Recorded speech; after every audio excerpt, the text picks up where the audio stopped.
अस्सलाम वालेकुम, कैसे हैं आप सब लोग? उम्मीद करती हूँ सब खैरियत से होंगे। मुकम्मल नावल चुन लिया दिल ने दिलबर आपकी खिदमत में हाजिर है। अगर आप मेरे चैनल पर नए हैं तो काइंडली चैनल को सब्सक्राइब करके कमेंट, लाइक और शेयर जरूर कीजिए। तो आइए नावल की तरफ चलते हैं। मिस सना क्लासरूम में दाखिल हुई तो क्लास में उधम मचाती लड़कियां फौरन मासूम बनकर बैठ गईं। अरे नहीं नहीं, अब भी क्यों चुप हुई हो? सब अब भी करो ना खेल तमाशे। उफ, जाहिलों की टोली, अकल तो घास चरने गई है। गधे घोड़ों जितने कद हो गए, हरकतें फिर भी बच्चों वाली। सुधर जाओ तुम सारी की सारी, वरना ये ना हो कि मुझे तुम लोगों की मुकम्मल मुरम्मत करवानी पड़ जाए।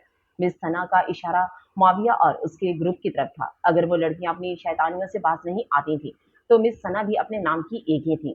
ऐसी इज्जत करती थी कि इन सबकी सारी क्लास के सामने कि अगर कोई आम लड़की हो तो शर्म से सर ना उठा पाए इतनी बेइज्जती के बाद। पर वो थोड़ी ना आम लड़कियां थी, वो तो शैतान की नानियां थी। और माविया इन नानियों की नानी। जहां मिस सना वक्तन फवक्तन उनकी इज्जत करना नहीं भूलती थी, वहां वो लड़कियां भी अक्सर शैतानियां करने से बात नहीं आती थी।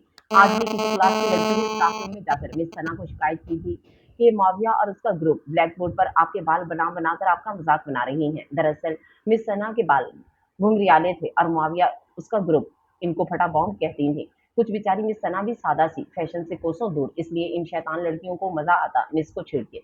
मिस सना क्लासरूम में आई तो माविया ने अपने दुपट्टे से ही ब्लैक बोर्ड साफ कर दिया और खुद भागकर अपनी सीट पर बैठ गई। काफी डांटने के बाद मिस सना तो चली गई, पर शैतानों की टोली फिर शुरू हो गई शरारतें करने। माविया, अमारा, सुमेरा और सबा चार सहेलियां थी। माविया सबसे बड़ी शैतान की नानी थी और उसके पीछे पीछे सुमेरा और अमारा भी लग गई थी। ये सब स्कूल के वक्त से साथ थी, इसलिए इतनी लंबी दोस्ती ने इनको बिल्कुल एक जैसा कर दिया था। और सबा इनको कॉलेज में मिली थी, गो कि वो इतनी शरारती नहीं थी, पर इनके साथ ने उसे भी अपने जैसा कर लिया था। फिर भी वो खासी डरपोक थी, अक्सर उल्टे कामों में उनका कम कम साथ देती थी या भाग जाती थी, जिस पर बाकी तीनों उसको डरपोक कहकर चिढ़ाती थी और वो हंसकर बात टाल देती थी। वकास साहब की करियाना की छोटी सी किराए की दुकान थी, जिससे बस गुजर बसर बमुश्किल होता था। इनसे छोटा एक ही भाई वकार था, जो थोड़ा बहुत पढ़ गया था, जिसके बाईस उसे बैंक में नौकरी मिल गई थी। दोनों भाइयों की शादी एक साथ करके उनकी वालदा बुशरा बेगम कुछ ही अरसे बाद दुनिया छोड़ गई। वालिद तो पहले ही अल्लाह को प्यारे हो चुके थे। यूं दोनों भाइयों पे घर की सारी जिम्मेदारी आ गई। वकास साहब तो अच्छा खासा कमा लेते थे, फिर भी गुर्बत का रोना ही रोते रहे, नहीं थकते थे। वजह उनकी जरूरत से ज्यादा तेज बीवी मोना थी, जिसे शैतानी जहन चलाने से तो फुर्सत ही कहाँ थी। वकार साहब की तो किस्मत ने हर जगह ही साथ दिया और पहले ही साल गोद भी भर गई मोना बेगम की। पर इधर वकार साहब बेचारे जहाँ गुर्बत का शिकार थे, वहां औलाद की नेमत से भी महरूम रहे। और उनकी बेगम हीरा साहिबा इतनी ही साबिर औरत थी, किसी बात का शिकवा कभी मुंह पे ना आया। हालांकि मोना आते जाते चलते फिरते इनको बे औलाद होने का तो कभी गुर्बत का ताना दे देती। आज भी हीरा जब कपड़े धोने बैठी तो मोना बेगम अपने और अपने शौहर और दोनों बेटों जाहिद और शाहिद के कपड़े लेकर आ गईं। ओह बीबी, वेली निकम्मी, ये थोड़े से कपड़े हमारे भी धो लो। वैसे भी तुमको कोई काम ही कहाँ है, एक हम हैं। बच्चे भी संभालो, मियाँ को भी देखो, घर के खर्चे भी करो। तुम लोगों का क्या ना औलाद है बांझ की, ना कोई खर्चा करते हो घर का, बस वेलियां ही खाते रहते हो। सारी फिक्रें तो हमें ही हैं। कहकर मोना चलती बनी और हीरा आंसू पीती उसके और उसके बेटों के गंदे तरीन कपड़े धोने बैठ गई। मोना कभी हीरा से रिश्ते का मान नहीं रखती थी, हमेशा जेठानी को तुम कहकर ही मुखातिब करती थी और हीरा भी चुपचाप सब सहती थी। और वो बेचारी कर भी क्या सकती थी, सब्र तो उनके अंदर कूट कूट कर भरा था और कुछ शौहर की तरफ से भी बर्दाश्त करने की खास हदायत थी इन्हें। मीर चंगेज खान का ताल्लुक पेशावर से था, पेशे से डॉक्टर थे। शादी को 8 साल बीत गए थे, पर औलाद की नेमत से महरूम थे। फिर भी हर हाल में अल्लाह का शुक्र करना नहीं भूलते थे और इसी सब्र शुक्र का नतीजा ही था कि अल्लाह पाक 8 साल बाद मेहरबान हो गया और उनकी बेगम महरीन को एक चांद सा बेटा दिया, जिसको प्यार से मीर चंगेज खान दिल कहकर पुकारते थे। जी सर, आपने इतनी जल्दी में बुलाया, खैरियत? उबैद अली, मुदस्सिर शाह और मीर शाह वेज खान तीनों एक साथ खड़े थे, क्योंकि इनको इनके सीनियर ने बुलाया था। हाँ, बुलाया मैंने, क्योंकि बात ही ऐसी है कि जल्दी में बुलाना पड़ा। उबैद, मुदस्सिर और शावेज छुट्टी पर थे और इन्हें छुट्टी खत्म होने से पहले ही कॉल करके बुला लिया गया था। वो तीनों कमांडोज थे और तीनों शेर जवान थे। अहम केस ज्यादातर इन तीनों के सुपुर्द ही किए जाते थे। अब भी मसला खास गंभीर था। जवानों, दरअसल बात यह है कि अभी एक खबरी से पता चला है कि लड़कियों को अगवा करके बेचने वाले तालीमी इदारों से लड़कियों को वर्कला कर या नशे का आदि बनाकर अगवा कर सकते हैं। मैं तुम तीनों की टीम की सूरत में भेज रहा हूँ। उबैद और मुदस्सिर को अलग अलग गर्ल्स कॉलेज में भेज रहा हूँ और दोनों के साथ कुछ जवान भी भेज रहा हूँ। और हाँ, अब मीर शावेज खान जो जवान, आपकी बारी, अब भी जाओगे। एक गर्ल्स कॉलेज, वहां की जिम्मेदारी आपकी। अब तीनों जाओ और कल से अपने काम पे लग जाओ। ओके सर, ऊंची आवाज में कहते सलूट करते तीनों शेर जवान वापस चले गए थे। वकास साहब ने हमेशा हर हाल में अल्लाह का शुक्र अदा किया था और हीरा बेगम ने भी कभी नाशुक्री नहीं की थी और शायद अल्लाह पाक को उनकी वही अदा पसंद इतनी आई कि शादी के 12 साल बाद औलाद की नेमत से नवाज दिया। हुआ कुछ यूं कि मोना 2 बेटों के बाद एक बार फिर उम्मीद से हुई तो हमेशा की तरह आसमां सर पर उठा लिया। उफ, मुझसे घर का काम नहीं होता। हालांकि पहले भी वो एक तिनके का दो नहीं करती थी, फिर भी बस नाज उठवाने के बहाने ऊधम मचा रखा था घर में। और वकार साहब भी वारी सदकी जा रहे थे निकम्मी बीवी के, और बेचारी हीरा बेगम कोल्हों की बैल की तरह घनचक्कर बनी हुई थी। यूं ही मोना की खिदमत करती हीरा एक दिन उसके लिए चाय बनाने आई किचन में तो खुद ही चक्कर खाकर गिर गई। और कुदरती तौर पर वकास साहब घर दोपहर का खाना खाने आए तो सीधा किचन की तरफ आए और वहां बेहोश पड़ी बीवी को देख उनकी अपनी जान जाती महसूस हुई, क्योंकि हीरा उनकी दुख सुख की साथी होने के साथ साथ महबूब बीवी भी थी। उन्होंने फौरन हीरा बेगम को उठाया और अस्पताल ले आए। वहां पहुंचकर डॉक्टर ने चेकअप के बाद बताया कि हीरा बेगम मां बनने वाली हैं। इधर वकास साहब को अपने कानों पर यकीन करना मुश्किल हो रहा था, पर उनका ईमान मजबूत था और उन्हें कहीं ना कहीं उम्मीद थी कि अल्लाह के घर देर है अंधेर नहीं, और अल्लाह पाक ने भी उनकी उम्मीद टूटने नहीं दी थी, क्योंकि बेशक मेरा रब बड़ा मेहरबान और निहायत रहम वाला है। जैसे हीरा को होश आया तो नर्स ने उनको भी ये खुशखबरी सुनाई कि वो मां बनने वाली हैं। हीरा की तो खुशी के मारे आंसू बहने लगे। तभी वकास साहब उनके पास आए और प्यार से उनके आंसू पोंछ के बोले, पगली, अल्लाह का शुक्र अदा करने के बजाय तुम रो क्यों रही हो? वकास साहब, क्या बताऊं, ये खुशी के आंसू हैं। मैं अपने रब की रहमत से कभी मायूस नहीं हुई, मुश्किल से मुश्किल वक्त में भी नहीं। और देखें, रहीम मालिक ने मुझे नवाज दिया। खुशी से बात करते करते एक बार फिर उनके आंसू बह निकले। वकास साहब, अब मुझे कोई बात नहीं बोलेगा ना? हीरा ने मासूमियत से कहा, नहीं, कोई नहीं बोलेगा ऐसा। अब वकास साहब ने उनके दोनों हाथ अपनी आंखों से लगाकर कहा। घर पहुंचे तो मोना का गुस्सा सातवें आसमां को छू रहा था। अरे अरे, देखें वकास साहब, देखें, यहाँ आपकी बीवी इस हालत में घर के काम करती फिर रही है और इधर महारानी जी मियाँ के साथ सैर सपाटे करके लौटी हैं। गजब खुदा का। उफ, मोना ने आग लगाई। हालांकि उन्होंने सिर्फ बिस्तर से हिलकर मियाँ को चाय ही बनाकर दी थी। नहीं तो हीरा इनको 9 माह बिस्तर से हिलने नहीं देती थी। बस आज पहली बार चाय क्या बना ली, घर सर पर उठा रखा था मोना बेगम ने। भाई, आपको तो पता है कि मोना इस हालत में थोड़ी चिड़चिड़ी और कमजोर हो जाती है। भाभी से कहिए ना, इसका मुकम्मल ख्याल रखें। क्यों लापरवाही करती हैं भाभी? वकार ने ऐसे कहा जैसे हीरा कोई मोना की मुलाजमा हो और मोना शहजादी हो। देखो मियाँ, तुम्हारी बेगम तो तीसरी बार माँ बन रही है। इसको तो अब ये बच्चों वाले चौंचले नहीं जचते। हाँ, अलबत्ता हीरा पहली बार माँ बन रही है। इसको डॉक्टर ने आराम करने का बोला है। सख्ती से वकास साहब, हमेशा के कम गो और सुलह जो आज पहली बार बोले तो छपड़ फाड़ कर बोले कि सामने बैठे वकार और मोना की चोंच ऐसे बंद हुई जैसे एलपी से जुड़ी हो। अब जब से मोना को पता चला कि उसकी जिठानी भी मां बनने वाली है तो उसके अंदर हर पल एक आग सी लगी रहती। आखिर अब दिन रात बांझ होने का ताना जो नहीं दे सकती थी मोहतरमा। खैर, फिर काले दिल की मोना ने अपने आप को ये कहकर तसल्ली देना शुरू कर दी कि मेरे तो पहले भी 2 बेटे हैं, देखना अब भी बेटा ही होगा और उनकी होगी ही बेटी। पर मोना को ये नहीं पता था कि बेटियां रहमत होती हैं और अल्लाह जिससे बहुत खुश होता है अपनी रहमत की बारिश भी उसी पर ही करता है। पर यह बात कमजोर ईमान वाली मोना को कौन समझाता? उनको उनकी जगह ने दीवाना बना रखा था। वैसे भी अब इन्हें वेलियां खाने को जो नहीं मिलती थी, अब बराबर का काम जो करवाना पड़ता था इन्हें। हीरा के साथ आज भी बर्तन धोते जब कमर अकड़ी तो चिढ़कर मुंह में बददुआएं देने लगी। अल्लाह बेटी हो इसके घर, बड़ी अकड़ीती फिर रही है 12 साल बाद। वो क्या हरी हो गई, खुद को मलका आलिया समझ बैठी। मेरे बेटा होगा और इसकी बेटी, देखना। जी जी भाभी, बिल्कुल मेरे घर बेटी ही होगी, क्योंकि बेटी रहमत होती है और मैं अल्लाह की रहमत का तलबगार हूँ। पीछे से आते वकास साहब जो मोना की बुड़बुड़ाहट सुन चुके थे, उनको सीधी बात बोलकर पानी पीकर मोना को मजीद जलते छोड़ गए। महरमा अपने ध्यान अपना चश्मा ठीक करती कॉलेज में दाखिल हुई और दिल में आज होने वाले टेस्ट को दोहराती चली जा रही थी कि अचानक ऊपर से किसी ने उस पर पानी से भरी बाल्टी डाल दी और उसे सारा गीला कर दिया। और मासूम सी महरमा ने जब आंसू भरी आंखों से ऊपर की तरफ देखा तो ऊपर खड़ी माविया, अमारा, सुमेरा, मोटी इस पर हंस रही थी और वो वो बैटरी भीग गई। सुमेरा मोटी ने कहा, और मेला सोना जाओ, अब रोना नहीं, क्लास में जाके टेस्ट की तैयारी करो। पढ़ाकू बैटरी, इस बार अमारा ने मुंह बनाकर कहा, क्योंकि अमारा उसकी कजन चची की बेटी भी थी और उसकी माँ से उसे हमेशा महरमा के खिलाफ ही तरबियत मिली थी। इसलिए वो ये शौक घर के साथ साथ कॉलेज में अपनी शरारती सहेलियों के साथ भी पूरा करती रहती थी। अलबत्ता सबा को मासूम सी महरमा के साथ उसकी सहेलियों का ये सलूक जहर लगता था, इसलिए वो कभी महरमा को तंग करने में उनका साथ नहीं देती थी और माविया बस हंसकर वक्त गुजार देती थी। वो भी कोई खास तंग नहीं करती थी। महरमा को बस उसके पढ़ाकू होने से चिढ़ थी, जिसकी वजह से आए दिन क्लास में उनकी नालायक और शरारती होने पर दुर्गत बनती रहती थी। हालांकि माविया नालायक नहीं थी, बस शरारती थी, पर नालायक का लकब भी साथ साथ मिस सना ने उसको दे दिया था। बस यही वजह थी कि वो महरमा से थोड़ा बहुत चिढ़ती थी। बाकी अमारा की तरह कोई जाती नफरत नहीं थी उसे महरमा से। और वैसे भी जितनी मासूम महरमा थी उस पर तो यूं ही हर इंसान को प्यार आ जाता, सवाए अमारा और उसकी माँ के।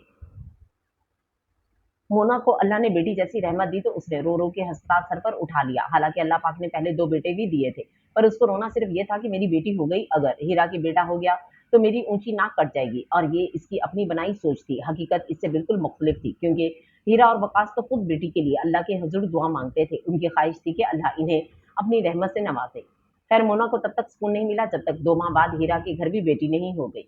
उसे वो अपनी जीत समझ रही थी। हालांकि वकास और हीरा ने खुद अल्लाह से रहमत दुआओं में मांग कर ली थी, और वकास साहब ने अपनी लाडली का प्यार से नाम दिलबर रखा। उबैद अली, मुदस्सिर शाह और मीर शाहबेज खान अपने अपने दिए हुए तालीमी इदारों में पहुंच गए। सबके साथ कुछ और अहलकार भी टीमों की सूरत में पीछे गए थे। मीर शाहबेज खान जिस दिन गर्ल्स कॉलेज पहुंचा, उस दिन कॉलेज में इक्का दुक्का स्टूडेंट नजर आ रही थी, क्योंकि अगले दिन वहां फन फेयर था, इसलिए ज्यादातर स्टूडेंट्स छुट्टी पर थी। खैर, फिर भी वो अपनी ड्यूटी करता रहा और शाम में वहीं कॉलेज के करीब ही अपने फ्लैट पर आ गया, जो कॉलेज के बिल्कुल सामने था। इसलिए वहीं सामने से वो कॉलेज में आते जाते लोगों पर रात में भी नजर रख सकता था। उबैद और मुदस्सिर ने भी ठीक इसी तरह अपनी ड्यूटी संभाली, जिसे मीर शावेज खान ने संभाली थी। शरारती लड़कियों ने क्लास में एक बार फिर उधम मचा रखा था, और कब मिस सना क्लास में आई किसी को खबर ना हुई। पता तो तब चला जब मिस सना ने कहा, शाबाश बदरियो, उछलो उछलो, तुम्हारे उछलने से तो पता चलता है कि जंगली आए हैं कॉलेज में। हद हो गई बदतमीज लड़कियां, मिस सना लगातार बुड़बुड़ा रही थी, और मुआविया और इसका ग्रुप दांतों की मशहूरी कर रहा था। भला बेइज्जती तो उनकी पसंदीदा खुराक थी, तो वो क्यों शर्मिंदा होती। खैर, मिस सना खूब सुनाकर दिल हौला करके क्लास शुरू कर चुकी थी कि अचानक कुछ उड़ती हुई चीज आकर उनके कदमों में गिरी, जिससे उनका त्राह निकल गया। उफ, ये क्या गिरा मेरे पैरों में, मिस सना ने घबरा कर कहा। नीचे देखा तो एक कटरी नुमा चीज पड़ी थी, जिसे जब मिस सना ने हिला जुला कर देखा तो वो मेहरमा निकली। अरे बेटा, ध्यान से चला करो, यूं आनन फानन क्यों आई, चलो शाबाश, जाकर अपनी सीट पर बैठो, मिस सना उसके बाल सहलाते हुए कहा। अब आप सब तो हैरान के साथ साथ परेशान भी हो गए होंगे कि मिस सना और इतना मीठा लहजा, कहीं सूरज मगरिब से तलू तो नहीं हो गया। तो मैं बताती हूँ, ऐसी कोई बात नहीं। दरअसल मेहरमा क्लास की सबसे अच्छी स्टूडेंट थी, और मिस सना को इससे खास लगाव था। ये अलग बात थी कि मासूम सी मेहरमा की पैदाइशी नजर इतनी कमजोर थी कि बिना चश्मे के उसे ना होने के बराबर नजर आता था, पर इसमें बहुत सी खूबियां होने के साथ साथ सबसे बड़ी खूबी ये थी कि वो क्लास की बेहतरीन स्टूडेंट थी, और यही वजह थी कि मिस सना जैसी गुस्सीली उस्ताद भी उससे बहुत प्यार करती थी। बाकी सारी क्लास की भी वो लाडली थी, और सब उसे चिशमिश बुलाती थी प्यार से। बस एक माविया और उसका ग्रुप ही उसे तंग करने में कोई कसर नहीं छोड़ता था, और हमेशा इस मासूम को बैटरी कहकर बुलाते थे।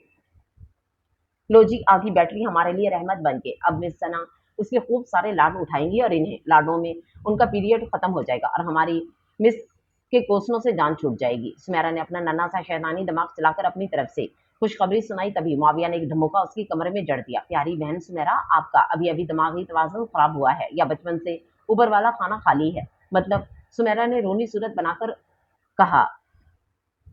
अबे बेवकूफ, मिस सना की लाडली ने अगर मिस को टेस्ट का याद करवा दिया, जिसका पिछले हफ्ते मिस ने सख्ती से बोला था कि मंडे को लूंगी, और जिसको ना आया उसकी क्लास के बाहर मुर्गा बनाऊंगी, और आज मंडे ही है और मिस भूली हुई है टेस्ट को। बैटरी हमारे लिए रहमत नहीं जहमत बनकर आई है, समझी? कुछ कर मोटी सुमेरा, वरना सबकी धुलाई आज पक्की, मुआविया ने परेशान सूरत बनाकर कहा। कुछ कर तो लूं, पर एक बात की समझ नहीं आई, सुमेरा ने कहा। वो क्या? माविया ने पूछा। तुमने अभी जो कहा कि मिस हमें मुर्गा बनाकर क्लास के बाहर निकाल देंगी। हाँ तो, माविया ने झुंझलाकर कहा, पर हम तो लड़कियां हैं ना, तो असली तौर पर मुर्गे नहीं, इनको हमें मुर्गियां बनाना चाहिए। सुनहरा मोटी ने अपने तय कोई बहुत ही अकलमंदी की बात की, जिस पर एक और धमोका उसकी कमर की नजर हुआ, और वो सीख करके रह गई। माविया, तुम बहुत जालिम हो। वैसे, सुनहरा ने मासूम सा शिकवा किया, मैं इससे भी ज्यादा जालिम हो सकती हूँ अगर तुमने कोई हल ना निकाला मिस सना के टेस्ट से बचने का। अच्छा अच्छा, मानना बंद करो, करती हूँ कुछ। सुमेरा मोटी ने खूब सोच विचार के बाद एक हल निकाल ही लिया, और बिना अपनी दोस्तों को बताए वो क्या करने वाली है शुरू हो गई।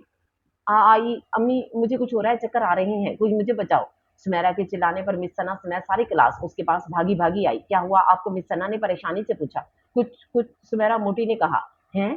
क्या कहा? मिस सना की तेवरी चढ़ी। नहीं मिस, मैं वो कह रही थी कि मुझे हाई ब्लड प्रेशर का मसला है, अक्सर हो जाता तो बैठना मुश्किल हो जाता है। अब भी शायद वही मसला हुआ है। सुमेरा ने मुकम्मल मासूम बनने की एक्टिंग की। हाँ, आज से पहले तो कभी क्लास में तुम्हें ये मसला नहीं हुआ। मिस सना भी कमाल थी, बाल की खाल निकाल लेती थी। उफ़ो! कहाँ फँस गई मैं? सुमेरा मुँह में बुड़बुड़ाई। नहीं मिस, बस कुछ अरसा पहले ही हुआ है ये मसला, इसलिए ओके चलो मेरे साथ स्टाफ रूम में, मिस ने कहा। हैं? स्टाफ रूम में क्यों? सुमेरा ने हकलाते हुए कहा। उफ़ो! तुम कितने सवाल करती हो, चलो मेरे साथ। मिस सना उसका हाथ पकड़कर सहारे से उसे अपने साथ स्टाफ रूम में ले गई, जहाँ अब अल्लाह ही जाने उसका क्या हाल होने वाला था। मिस सना का पीरियड लास्ट होता था, इसलिए सुमेरा के वापस आने से पहले छुट्टी हो गई और सबको मजबूरन घर जाना पड़ा। अगले दिन मोटी सुमेरा क्लास में वापस आई तो सबने बेचैन होकर पूछा, बोलो क्या हुआ? कुछ भी नहीं, डॉक्टर आया, चेक किया और मुझे आराम करने का कहकर चलता बना, बस। मोटी सुमेरा ने खुशी से कहा, अच्छा मतलब मिस सना को तुम पर शक नहीं हुआ? माविया सबा और अमारा ने हैरानी से पूछा, बिल्कुल भी नहीं। सुमेरा ने दांत दिखाकर कहा, पर मुझे तो दाल में कुछ ब्लैक ब्लैक लग रहा है। सबा ने समझदारी दिखाई। नहीं तो मोटी ने खुशी से कहा, यार कसम से मुझे डर लग रहा है। कुछ ब्लैक क्यों, सारी दाल ही ब्लैक है ना। और अब तुम सब मुंह में करने वाली हूँ रेड रेड। शरारती टोले के पीछे खड़ी मिस सना की आवाजें सबकी ऐसी जान निकाली कि बस सब वहीं एकदम सादे बैठ गई। हाँ तो ये सारा ड्रामा तुम सबने टेस्ट से बचने के लिए किया था ना? तुम लोगों को क्या लगा कि मैं कभी टेस्ट लेना भूल सकती हूँ? कभी भी नहीं, उल्लू की नानियों। मुझे शक तो तभी हो गया था जब सुमेरा साहिबा पकड़कर पेट बैठी थी और बोल हाई ब्लड प्रेशर का रही थी। बेटा जी, एक उम्र गुजारी है, तजर्बा भी किसी चीज का नाम है। तुम जैसी चूंटियों की बातों में आने लगी तो कर ली हमने उस्तादी।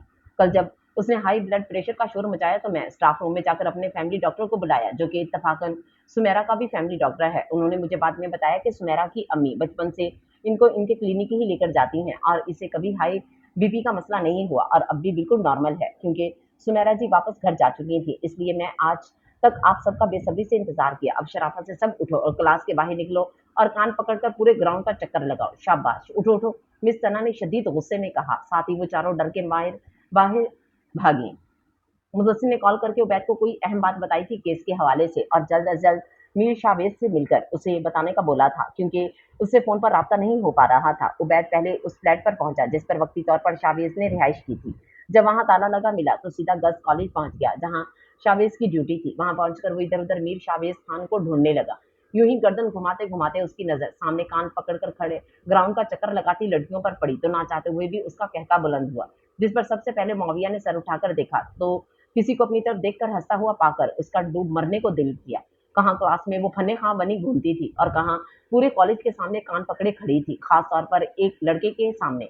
बाकियों को तो शायद बेइज्जती महसूस नहीं हुई, पर माविया का मारे शर्म के बुरा हाल था। ऊपर से आती जाती लड़कियां भी हंस रही थी उन पर। माविया से बर्दाश्त नहीं हुआ और उसकी आंख में कब आंसू आकर उसकी गाल भगो गया, उसे भी पता नहीं चला। और सामने खड़े उबैद को वो आंसू दिख गया और कुछ शर्मिंदा होता वहां से आगे की जाने बढ़ गया। और मिस सना का पीरियड खत्म होने के बाद पहली बार माविया रोती हुई घर गई, जिसे पौधों के पीछे खड़े उबैद ने बड़े गौर से देखा।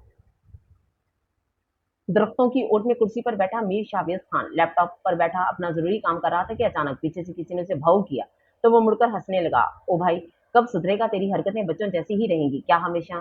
शावेज ने मुस्कुराकर कहा, हाँ जी बिल्कुल। उबैद ने भी जवाब में हल्की सी मुस्कुराहट उसकी तरफ उछाली। कैसे हो आप? उबैद ने पूछा। मैं ठीक हूँ, तुम सुनाओ लाला कैसे हो और खैर से आना हुआ? मीर शावेज खान ने प्यारी सी मुस्कान के साथ कहा, मैं भी फिटफाट। और हाँ, इन लोगों के बारे में कुछ मालूमात मिली हैं जो कॉलेज की लड़कियों को गलत रास्तों पर लगाते हैं। ये लोग मुख्तलिफ तरीकों से हमारी कौम की बेटियों को खराब करके इनका गलत इस्तेमाल करते हैं, जैसे किसी को नशे का आदि बनाकर, किसी को प्यार मोहब्बत के चक्कर में फंसा के और किसी गरीब लड़की की मजबूरी का फायदा उठा के नौकरी का झांसा देकर गर्ल्स कॉलेज जितने भी हैं शहर में, इन सब में आहिस्ता आहिस्ता ये लोग अपने ड्राइंग पेशा लड़कियों को फैला रहे। स्टूडेंट के तौर पर खास तौर पर इन 3 कॉलेज में जिनमें सर ने हमारी ड्यूटी लगाई है। उबैद के बताने पर मीर शावेज के गुस्से से मुठियां भेज गई।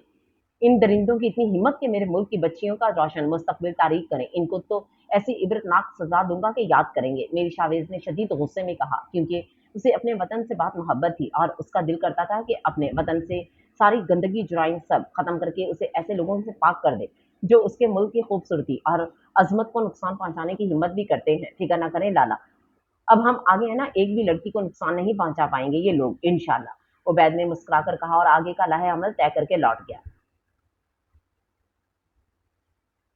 वापस जाते हुए गेट में एक बार फिर उसे वो रोती हुई लड़की दिखी तो वो उसके दिल को जाने क्यों कुछ हुआ था और अपने यूं हंसने पर उसे दुख सा हुआ था। हद हो गई, कोई कॉलेज के स्टूडेंट्स की भी कान पकड़वाता है भला? मिस सना हिटलर की अम्मा लगती हैं तो मुझे कितनी बेइज्जती हुई। और माविया तो रो ही पड़ी थी। हाँ, माविया से याद आया, आज माविया नहीं आई।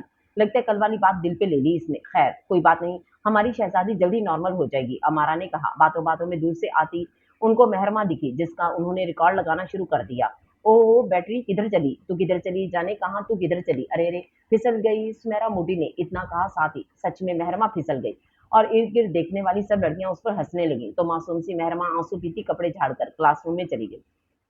वकार साहब और हीरा बेटी की आंख पर बहुत खुश थे और अल्लाह ने इनको बेटी भी ऐसी दी थी जैसे मॉम की गुड़िया हो। एक एक नक्श गढ़ा हुआ था, वो तो जैसे बनी बनाई बारबी थी। और दूसरी तरफ मोना और वकार की बेटी अमारा, जिसे वकार साहब अमू कहते थे, प्यार से बच्ची होने की वजह से क्यूट लगती थी, पर शक्लो सूरत दरमियानी सी थी, गंदुमी रंगत, छोटी छोटी आंखें जो कि मोना पर ही गई थी। मोना को हर वक्त ये बात भी चलाती थी कि जिठानी की बेटी ज्यादा प्यारी क्यों है। अजीब जल कुकड़ी सी औरत थी मोना। दोनों बच्चियां जब 8 माह की हुई और बैठने लगी तो वकार साहब ने नोट किया, उनकी लाडली मेहरमा, जिसका नाम उन्होंने प्यार से दिल पर रखा था, जमीन पर चलती चूंटी को भी बहुत नीचे होकर गौर से देख रही है। इन्हें पहले अपना वहम लगा, फिर जैसे जैसे वक्त गुजरने लगा और मेहरमा बड़ी होने लगी, तब उसके माँ बाप को पता चला कि उसकी बिनाई ना होने के बराबर है। तब उन्होंने पहली बार डॉक्टर मीर चिंगेज खान को चेक करवाया, तो उन्होंने बताया कि हमल के दौरान उनकी बेगम अच्छी खुराक नहीं ले पाई, इसलिए उनकी बच्ची में ये कमी है। चश्मे के साथ गुजारा होता रहेगा और बड़े होने के बाद काफी महंगा ऑपरेशन है, उसकी बिनाई बेहतर कर सकता है। फिर भी मैं 100% नहीं कहता मैं कि वो मुकम्मल ठीक हो जाएंगी, पर मैं कुछ ड्रॉप्स देता रहूंगा और लगातार चश्मे के इस्तेमाल से वो नॉर्मल लाइफ गुजार सकती है।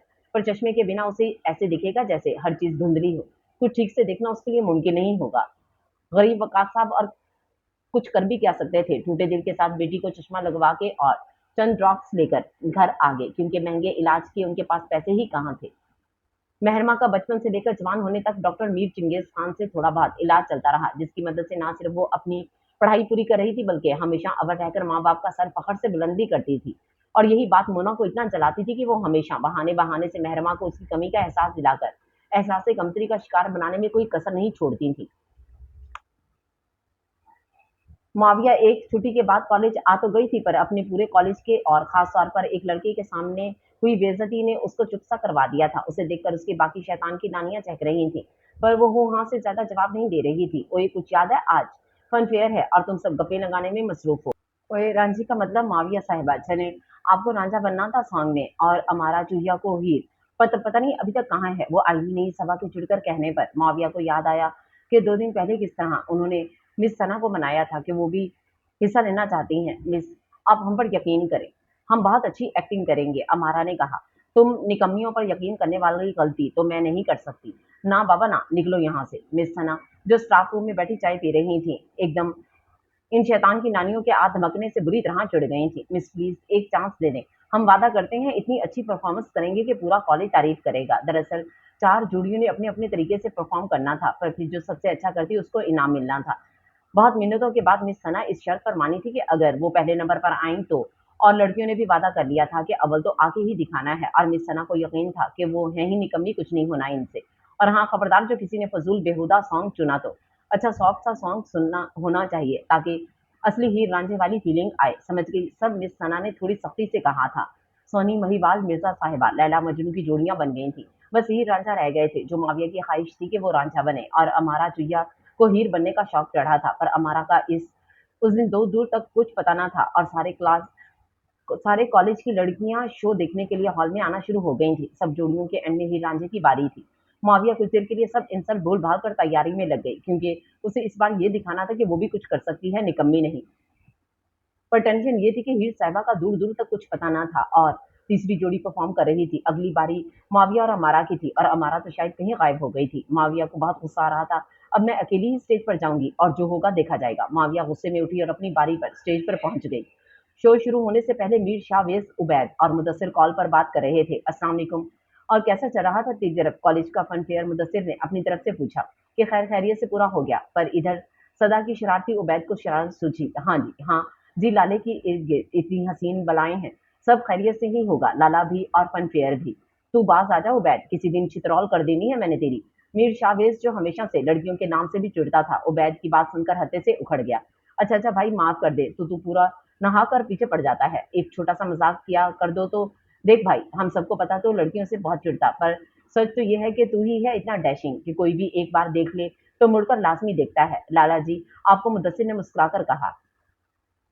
अच्छा जी, अब और कोई मस्का बचा है कि काम की बात करें? मीर शावेज खान ने मुदस्सिर की बात पर मुस्कुराकर कहा। नहीं जी, अब कोई मस्का नहीं, अब सिर्फ काम की बात। और काम की बात यह है कि आज तेरे वाले कॉलेज के शो में एक लड़की पैरेट कलर का फ्रॉक पहनकर आएगी। उस पर हमको शक है कि वो किसी गैंग की है और कॉलेज की लड़कियों को नशे का आदी बनाती है, दोस्ती के जाल में फंसाकर। मुदस्सिर ने बताया। ओके, मैं शो पे खास नजर रखूंगा और तुम सब टच में रहना। ओके ओके, मुदस्सिर और उबैद एक साथ बोले और कॉल बंद करके अपनी अपनी ड्यूटी पर लग गए। महरमा अपनी अम्मी के साथ सुबह का नाश्ता बनाने में मसरूफ थी जब अमारा दनाती हुई किचन में आई। सुष्मित, मुझे तुमसे काम है, जरा बात सुनो। वो अपनी ताई का लिहाज किए बगैर बदतमीजी से कहती किचन से बाहर निकली और महरमा ने एक नजर माँ को देखा, जिनकी तरफ से जाने का इशारा पाकर वो किचन से बाहर अमारा की बात सुनने को चल दी। हाँ जी, बोलो, आपने बुलाया। हालांकि इन दोनों में बस 2 माह का फ़र्क था, फिर भी महरमा की तरबियत इतनी आला हुई थी कि वो सबको आप कहकर बुलाती थी। हाँ, काम है वो, मैं आज कॉलेज में हीर का रोल करने वाली थी, पर मुझे कुछ ज़रूरी काम आ गया अचानक, इसलिए मेरी जगह तुम चली जाओ और माविया के साथ हीर रांझा की परफ़ॉर्मेंस करो, जाओ। और हाँ, माविया को यही कहना कि मेरी तबीयत बहुत ख़राब थी, इसलिए अपनी जगह तुमको भेजा है। कोई गलती ना कर देना, ओके? शाबाश कहती वो अपने कमरे की जानिब चल दी, ये सोचे बिना कि मासूम सी महरमा ने कभी कोई एक्टिंग या ऐसा कुछ नहीं किया था। वो स्टेज पे इतने सारे लोगों के सामने कैसे ये सब करेगी, सोचकर ही उसका सर चकराने लगा। पर मरती क्या ना करती, इस पर रोब जमाने वाली कजन अपना हुक्म सुनाकर चलती बनी थी और उसके पास अमारा की बात मानने के अलावा और कोई रास्ता नहीं था। नाश्ता बनाकर वो बिना नाश्ता किए अपने कमरे में ड्रेस सेलेक्ट करने चल दी। उसकी लास्ट बर्थडे पर उसके बाबा ने उसे पैरेट कलर की प्रिंसेस फ्रॉक गिफ्ट की थी, जिसे अभी तक उसने नहीं पहना था। उसने वही निकाली और तैयार होने चल दी। तैयार होकर उसने चश्मा लगाकर खुद को देखा तो असली प्रिंसेस भी प्यारी लग रही थी, पर मोटे शीशों वाला चश्मा उसके चेहरे पर यूं लग रहा था जैसे चांद पर ग्रहण लगा हो, और उसकी यही कमी उसकी जिंदगी का सबसे बड़ा ताना बना गई। उसकी चची ने, और वो मासूम सी इसलिए एहसास कमतरी का शिकार हो गई थी, हालांकि नजर कमजोर उसकी पैदाइशी थी। कोई उसका अपना कसूर तो नहीं था, पर फिर भी बचपन से ही उसकी चची ने हमेशा उसे और उसके माँ बाप को ताने दे देकर उसका दिल दुखाया था। पर कभी भी इस बासबर बच्ची ने मुड़कर इनको जवाब नहीं दिया, बल्कि हंसकर हमेशा टाल दिया। आज भी जब वो प्रिंसेस फ्रॉक पहनकर जब एंड में हल्का सा काजल लगा रही थी तो पीछे से आती उसकी मोना चची आग लगाए बिना ना रह सकी। लगा लो बेटा काजल, जितना भी लगा लो, पर क्या फायदा, वो तो छुप जाएगा ना मोटे चश्मे के पीछे। मोना उसका तमस्कुर उड़ाती वहां से चली गई और मेहरमा आंसू पीती काजल रगड़ कर साफ करती अपना चश्मा लगाकर खुद को, कहते कॉलेज चल पड़ी कि तेरी किस्मत में जब ये मोटा सा चश्मा है तो क्यों काजल लगाकर खुद को खुशफहमी में मुबतला कर रही हो। मोना चची ने आज भी उसकी हसीन आंखों को टोक कर उसका दिल बुरी तरह तोड़ दिया था।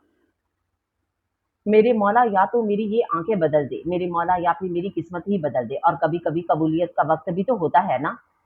फन फेयर से एक दिन पहले हमारा अपने लिए कपड़े देख रही थी कि कौन सा सूट पहने, उसी वक्त मोना उसके कमरे में आई। क्या कर रही है मेरी शहजादी, उन्होंने पूछा। अम्मी, बस कल कॉलेज में शो में हिस्सा लेना है, उसके लिए सूट सोच रही हूँ क्या पहनूं। एक तो तुम पागल ही रहना, हमेशा कॉलेज की पड़ी रहती तुम्हें, बेवकूफ लड़की। कल तुम्हारे मामू आ रहे हैं ऑस्ट्रेलिया से, सोचो कितना कुछ लाएंगे हमारे लिए, और तुम्हें कॉलेज की पड़ी है। दफा करो फन फेयर को, बस मेरे साथ चलो अपने मामू के घर। हमारा भी अपनी माँ की तरह थी तो लालची ही, इसलिए फौरन मान गई, पर उसे माविया का भी डर था, क्योंकि माविया ने उसे कच्चा चबा जाना था, इसलिए उसने अपना शैतानी दिमाग चलाकर मेहरमा को अपनी जगह भेजने का प्लान बना लिया।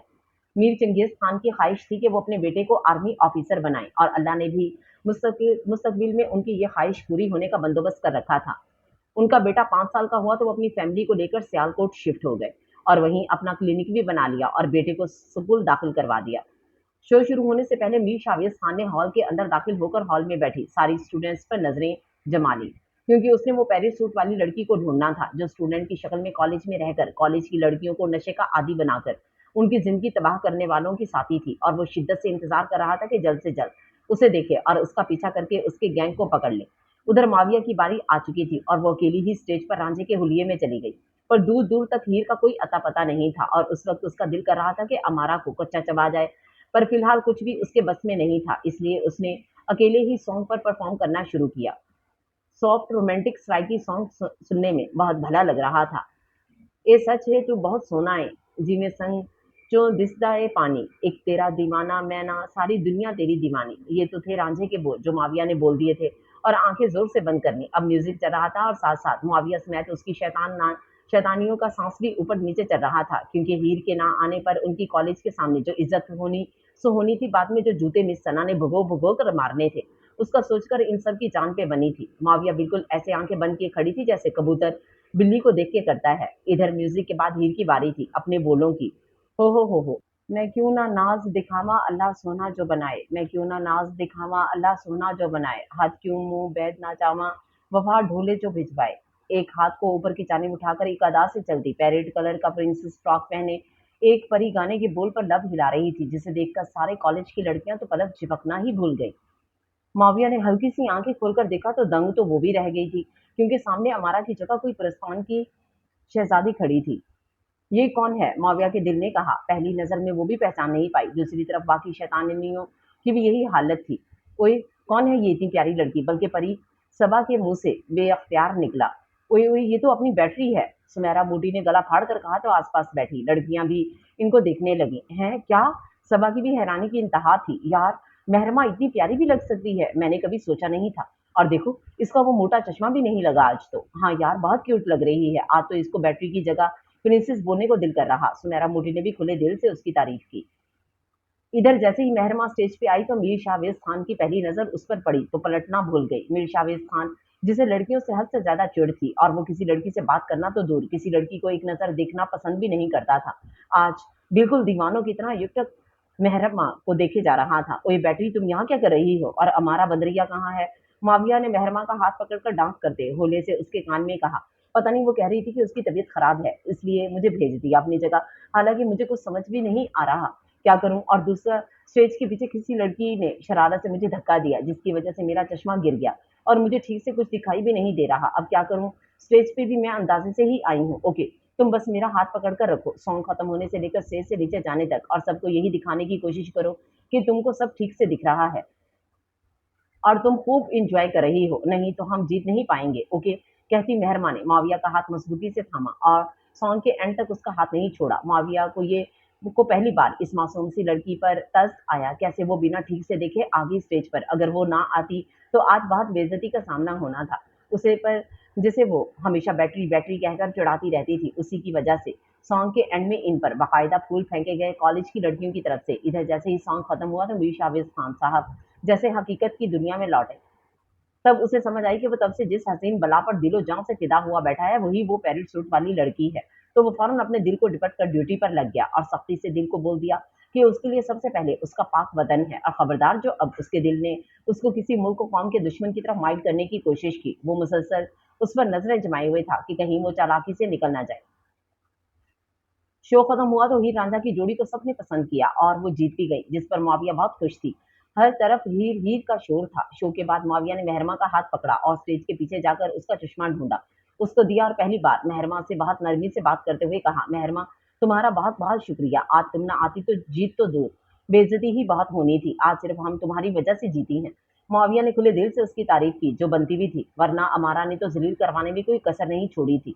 अभी माविया को ये नहीं पता था कि अमारा ने ऐन वक्त पर बीमारी का बहाना बनाया था। अगर उसका पता चल जाता कि अमारा ने झूठ बोला है तो इसकी खैर नहीं थी माविया के हाथों। अच्छा सुनो मेहरमा, क्या तुम हमारे ग्रुप का हिस्सा बनोगी? पक्का, कोई तुम्हारे साथ अब कभी बदतमीजी नहीं करेगा। माविया के हाथ बढ़ाने पर मेहरमा ने झिझकते हुए उसके बढ़े हुए हाथ को थाम लिया। यूं इनकी दोस्ती की शुरुआत हो गई। मेहरमा घर के लिए कॉलेज से निकली तो मीर शावेज ने उसका पीछा किया। वो बेचारी कोई बहुत अमीर घराने से तो नहीं थी जो किसी गाड़ी में घर जाती। बेचारी चिंची रिक्शे में बैठी और घर की तरफ चल पड़ी। मीर शावेज को उसकी इस हरकत पर मजीद शक हुआ कि वो गाड़ी के बजाय चिंची में जा रही है। मतलब लड़की मशकूक है जो लोगों के शक से बचने के लिए गाड़ी की जगह पब्लिक सवारी इस्तेमाल कर रही है। मीर शावेज खान ने भी अपनी बाइक ली और चिंची उसके पीछे लगा दी। मेहरमा के घर वाला रोड आया तो उसने चिंची का रिक्शा रुकवाया, किराया दिया और अपने घर वाली गली में दाखिल हो गई। मीर शावेज ने भी रोड पे बाइक रोकी और उसके पीछे पीछे चल दिया। मेहरमा थोड़ा ही आगे बढ़ी थी कि उसे रास्ते में अपने मामू के घर से वापस आती अमारा मिल गई, तो मेहरमा भी उसको देखकर रुक गई। उसके पीछे आता शावेज भी छुपकर इनकी बातें सुनने लगा। हाँ बैटरी, हो गया काम? अमारा ने पूछा। जी हो गया, मेहरमा ने मुस्कुराकर कहा। इतना मुस्कुरा क्यों रही हो? कोई उल्टा काम तो नहीं कराई? याद रखना, गलती की कोई गुंजाइश नहीं, वरना तुमको मेरा तो फिर पता ही है। बैटरी, अमारा ने आंखें दिखाकर कहा। तो मासूम सी मेहरमा घबरा गई और जल्दी जल्दी बोली, मैंने कोई गलती नहीं की, यकीन आए तो माविया से पूछ लेना। इतना कहकर मेहरमा वहां रुकी नहीं और घर के अंदर दाखिल हो गई। दीवार के पीछे मीर शावेज का शक मजीद पक्का हो गया कि ये लड़की इसी गैंग की साथी है और इससे आसानी से सारी बात निकलवाई जा सकती है, क्योंकि मेहरमा के अंदाज से उसे पता चल गया था कि वो डरपोक सी है, इसलिए सच भी जल्दी उगल देगी। बाकी अमारा का नाम उसे अभी पता करना था और वो नाम जो मेहरमा के मुंह से उसने सुना था, माविया, उसको भी अभी ढूंढना था। और ये बैटरी क्यों बुला रही थी? लगता है इसका खुफिया नाम बैटरी है। खैर, पता तो मैं सब कर लूंगा एक दो दिन के अंदर अंदर। उसने उबैद और मुदस्सिर को कॉल किया और कहा कि वो अब इस केस के अहम मोड़ पर हैं। तुम लोग अपना काम जारी रखो और कम से कम 2 दिन मुझे डिस्टर्ब ना करना। कहकर उसने कॉल काटी और पूरा दिन इनके घर के बाहर छुपकर जासूसी करता रहा। इन सब के बाद उसने यही नतीजा अखज़ किया कि ये लोग जो इस मोहल्ले में फैमिली की सूरत में रह रहे हैं, जरूर सब इसी गैंग के लोग हैं और लोगों को शक ना हो इसलिए फैमिली की सूरत में रह रहे हैं। अगले दिन मेहरमा खुशी खुशी कॉलेज गई और माविया, सुनहरा, मूटी और सबा सब उससे बहुत प्यार से मिली और एक साथ ग्राउंड में बैठकर पढ़ाई करने लगी। इन सब ने मेहरमा से वादा किया था कि अब वो भी पढ़ाई पर मुकम्मल तवज्जो देंगी और शरारतें कम कर देंगी। खैर अमारा बीबी कॉलेज लेट पहुंची तो मेहरमा को अपनी सहेलियों से हंस हंस कर बात करते देख कर उसके तन बदन में तो जैसे आग लग गई। ये यहाँ क्या कर रही? उसने आते ही बिना सलाम दुआ किए गुस्से में सवाल किया, अरे यार, इसने कल हमारा बहुत साथ दिया, अगर ये ना होती तो बहुत बेइज्जती हो जाती। तुम्हारी तो ऐन वक्त पर आकर तबीयत खराब हो गई थी, इसलिए मुआविया ने मुस्कुराते हुए सारी बात बताई। अब हम अच्छी वाली सहेलियां बन गई यार। मेहरमा भी अच्छी लड़की है, आओ बैठो यार, तुम भी हमारे साथ पढ़ाई करें, बड़ा मजा आ रहा है पढ़ने का। सबा के कहने पर अमारा मजीद गुस्से में आ गई। तुम लोग ही बैठो, मुझे कोई शौक नहीं इस अंधी के साथ बैठने का। अमारा, इतना गुरूर अच्छा नहीं यार, मजाक की हद ठीक था, पर अब ये हमारी दोस्त है यार, और अंधी लफ्ज बहुत बुरा लगता है तुम्हारे मुंह से यार। हम सब शरारत मस्ती करते रहते हैं, पर इसका हरगिज ये मतलब नहीं कि किसी को जलील करने का सर्टिफिकेट मिल गया हमें। इस बार मुआविया ने भी गुस्से में बात की, जिससे अमारा को तो पतंगे ही लग गए। ओए, भाड़ में जाए ये चुड़ैल और भाड़ में जाए ये दोस्ती, मुझे वहां नहीं बैठना जहां ये चुड़ैल होगी, समझी तुम, गुड बाय, कहती अमारा पैर पटक कर चली गई और उसकी बाकी सहेलियां उसके इस रवैये पर दंग रह गई। उन्होंने स्कूल से लेकर कॉलेज तक कभी इसका ये रूप नहीं देखा था जो आज इनको देखने को मिला था। आखिर ऐसी भी क्या नफरत इसे मेहरमा से जो इतना सुना के गई है हमें? सबा ने अफसोस से कहा, क्योंकि वो मेरी कजन है, चची की बेटी, और उसकी अम्मी, और उसे मैं कभी भी अच्छी नहीं लगी। ये नहीं पता क्यों, पर कभी एक नजर नहीं भाती मैं इनको। शायद उसे लगा कि मैंने उसे उसकी फ्रेंड्स छीन ली, इसलिए बहुत नाराज होगी। मुझे आप लोगों के बीच आना ही नहीं चाहिए था। आप चारों की स्कूल के वक्त की दोस्ती सिर्फ मेरी वजह से खराब हो, ऐसा मैं नहीं चाहती। प्लीज आप उसे मना लो, मैं चलती हूँ। कहती हुई मेहरमा नम आंखों से उठकर जाने लगी तो मुआविया ने उसका हाथ पकड़कर उसे रोक लिया। पहली बात तो ये कि अगर वो हमें दोस्त मानती तो कभी यूं छोड़कर ना जाती। दूसरी बात, उसने इतने अरसे हमको ये तक नहीं बताया कि तुम उसकी कजन हो। खाक दोस्ती हुई जिसमें ना एतबार ना इज्जत। मुझे भी ऐसी किसी दोस्त की जरूरत नहीं जो खुद गर्ज हो। तुम कहीं नहीं जाओगी, समझी? पर मेहरमा की बात मुंह में ही रह गई और माविया उसका हाथ पकड़े उसे और अपनी बाकी शैतानियों को कैंटीन की तरफ ले गई। अमारा के तन बदन में आग लगी थी। वो मेहरमा से हर हाल में बदला लेना चाहती थी जो उसने उससे उसकी बचपन की दोस्तों को छीना था। इसमें इतना हौसला ही नहीं था कि वो मेहरमा को अपने दिल में थोड़ी सी भी जगह देती, क्योंकि उसे तरबियत ही हमेशा मेहरमा और उसकी माँ के खिलाफ दी थी, मोना बेगम ने। इसलिए आज भी वो सीधा सोचने के बजाय उल्टा सोच रही थी। उसका बस नहीं चल रहा था कि वो जल्द से जल्द बदला ले मेहरमा से। फिर उसने अपने हसद की आंख में एक घटिया प्लान बनाया और उसको पूरा करने के लिए क्लास के एक लोफर सी अनम नामी लड़की से दोस्ती कर ली और कुछ दिन की दोस्ती के बाद उससे कहा कि अगर वो उसका एक काम कर दे तो वो भी बदले में उसकी किसी न किसी काम जरूर आएगी जब भी वो कहेगी। उसने भी हामी भर ली, क्योंकि अमारा ने एक बार किसी लड़की को कहते सुना था कि अनम नामी ये लड़की बुरी सोहबत की शिकार है और अक्सर सामने बॉयज कॉलेज के लफंगे बॉयज के साथ घूमती फिरती नजर आती है। इसीलिए अमारा ने अपने बदले के लिए इसी लड़की को चुना था। फिर अमारा ने उसे अपना प्लान बताया। मेरी बात गौर से सुन, कल से कॉलेज की छुट्टियां स्टार्ट हो रही हैं और मैं किसी भी तरह कॉलेज खाली होने तक मेहरमा को कॉलेज के किसी क्लासरूम में बंद कर दूंगी। उसके बाद तुम अपने बॉयफ्रेंड को बुला के उसे अगवा कर लेना और हाँ, उसे कोई नुकसान ना पहुंचाना। बस 2-3 निंदा कर रखना और फिर छोड़ देना। इससे इसकी बदनामी होगी और ताया जी उसको कॉलेज से भी हटवा लेंगे। बड़ी पढ़ाकू बेटी पे फख्र है ना इनको। अब मजा आएगा जब 2 दिन बेटी घर से गायब रही तो फख्र की जगह नफरत लेगी। फिर वो मजा आएगा, बड़ी आई थी मुझसे मेरी दोस्तों को छीन के मेरी जगह लेने वाली अंधी। दूसरी तरफ अनम उसकी सारी प्लानिंग सुनकर सोच रही थी कि इस तरह की जज्बाती बेवकूफ लड़की का बहुत से गलत और नाजायज कामों में फायदा उठाया जा सकता है, यानी बेहतरीन शिकार मिल गया। उसने इसी सोच के साथ शैतानी मुस्कुराहट अमारा की तरफ उछाली। अरे, तुम हंस क्यों रही हो? मैं कोई लतीफा तो नहीं सुना रही? अमारा ने चिढ़कर कहा। अरे नहीं नहीं, मैं तो तुम्हारी जहानत पर खुश हो रही हूँ, क्योंकि आज से पहले मैंने इतनी जहीन लड़की नहीं देखी। बस इसीलिए अनम ने फौरन शैतानी दिमाग चलाकर बात बनाई। वो तो मैं हूँ बेवकूफ, अमारा ने अपनी फर्जी कॉलर झाड़ कर कहा। अमारा ने अनम के साथ मिलकर मंसूबा बनाया कि कैसे वो छुट्टी के वक्त मेहरमा को बातों में लगाकर किसी खाली क्लासरूम में ले जाएगी और मौका पाकर उसे इसी कमरे में बंद कर आएगी। कॉलेज 10 दिन बंद रहने वाला था उसके बाद पेपर से, इसलिए अमारा ने कहा कि तुम और तुम्हारा बॉयफ्रेंड उसे कहीं भी ले जाना। कॉलेज बंद होने के बाद बस डराना ही है और कुछ मत करना और 1-2 दिन बाद छोड़ देना।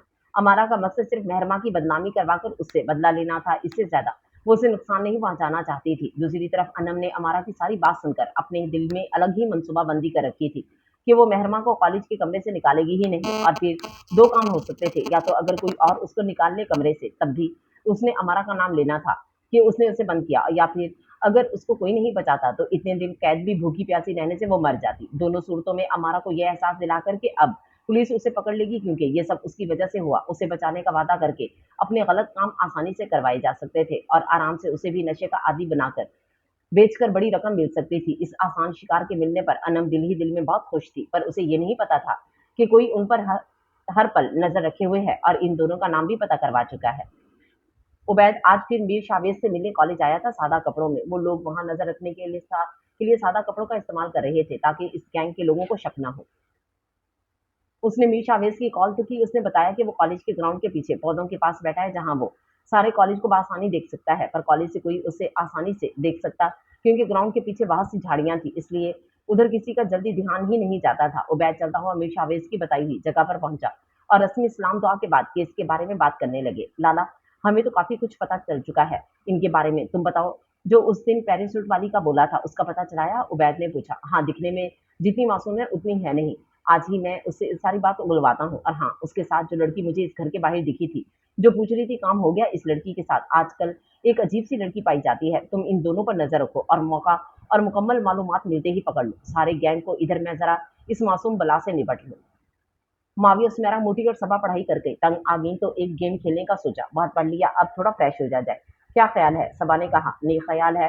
क्यों माविया? वैसे भी पढ़ पढ़ कर सबको नानी याद आ गई है, सुमेरा मोटी ने जवाब दिया और माविया से भी सवाल कर लिया। हाँ चलो फिर कुछ खेलते हैं, सुमेरा ने कहा। ओके, पर खेलें क्या? माविया ने झुंझला कर कहा। मैं बताती हूँ। गेम ये होगी कि हम सब अपनी अपनी आंखों को जोर से बंद करेंगी और चलती जाएंगी ग्राउंड में, और जिससे भी सबसे पहले टकराव हुआ उसे कोई रोमांटिक सा डायलॉग बोलकर वापस भाग आएंगे बिना पीछे देखे कि कौन खड़ा है, सुनैरा ने कहा। वाह वाह, क्या खेल सोचा है आपने। दिल तो कर रहा है कि 21 जूतों की सलामी दूं तुम्हें, मोटी भैंस। क्यों? मैंने ऐसा भी क्या कह दिया जो जूते मारने को भी रही? मुझे, सुनैरा ने मुंह बनाकर कहा। ओहो मोटी मैडम, पहली बात तो ये कि ये गर्ल्स कॉलेज है, किसी लड़की को क्रश वाला डायलॉग बोलते हैं हम पागल लगेंगी। दूसरी बात, अगर बंद आंखों में किसी टीचर से टक्कर हो गई तो पक्का इज्जत होगी, वो भी पूरे कॉलेज के सामने। अभी पिछली बेइज्जती हजम नहीं हो रही मुझसे, माविया ने रोहानसी होकर कहा। गर्ल्स लिसन, क्या हो गया? बंद करो झगड़ा, खेल ही तो है, खेल लेते हैं। वैसे भी पढ़ पढ़ कर सब थक गई हैं, इस तरह सब फ्रेश हो जाएंगी तो दोबारा पढ़ाई करते नानी याद नहीं आएगी। कुछ नहीं होता, मेहरमा के मुस्कुराकर कहने पर सभी लड़ाकू चुड़ैलें पल भर में मान गए। ओके, तो हम सब आंखें बंद करके बोलेंगी और हमारी प्यारी चिशमिश चश्मा उतार कर उसे आंखें बंद करने की जरूरत नहीं, ठीक है? मेहरमा सबा के पूछने पर मेहरमा ने हामी भर ली और गेम शुरू कर ली। अब चारों को अलग अलग कोनों में जाना था और चारों आंखें बंद की अपने अपने रास्ते पर चल पड़ी। अपनी बात खत्म करने के बाद उबैद और मीर शावेज ग्राउंड में निकले, पर अलग अलग कोनों से ताकि किसी को शक ना हो। उबैद बाएं तरफ और मीर शावेज दाएं तरफ चल दिए।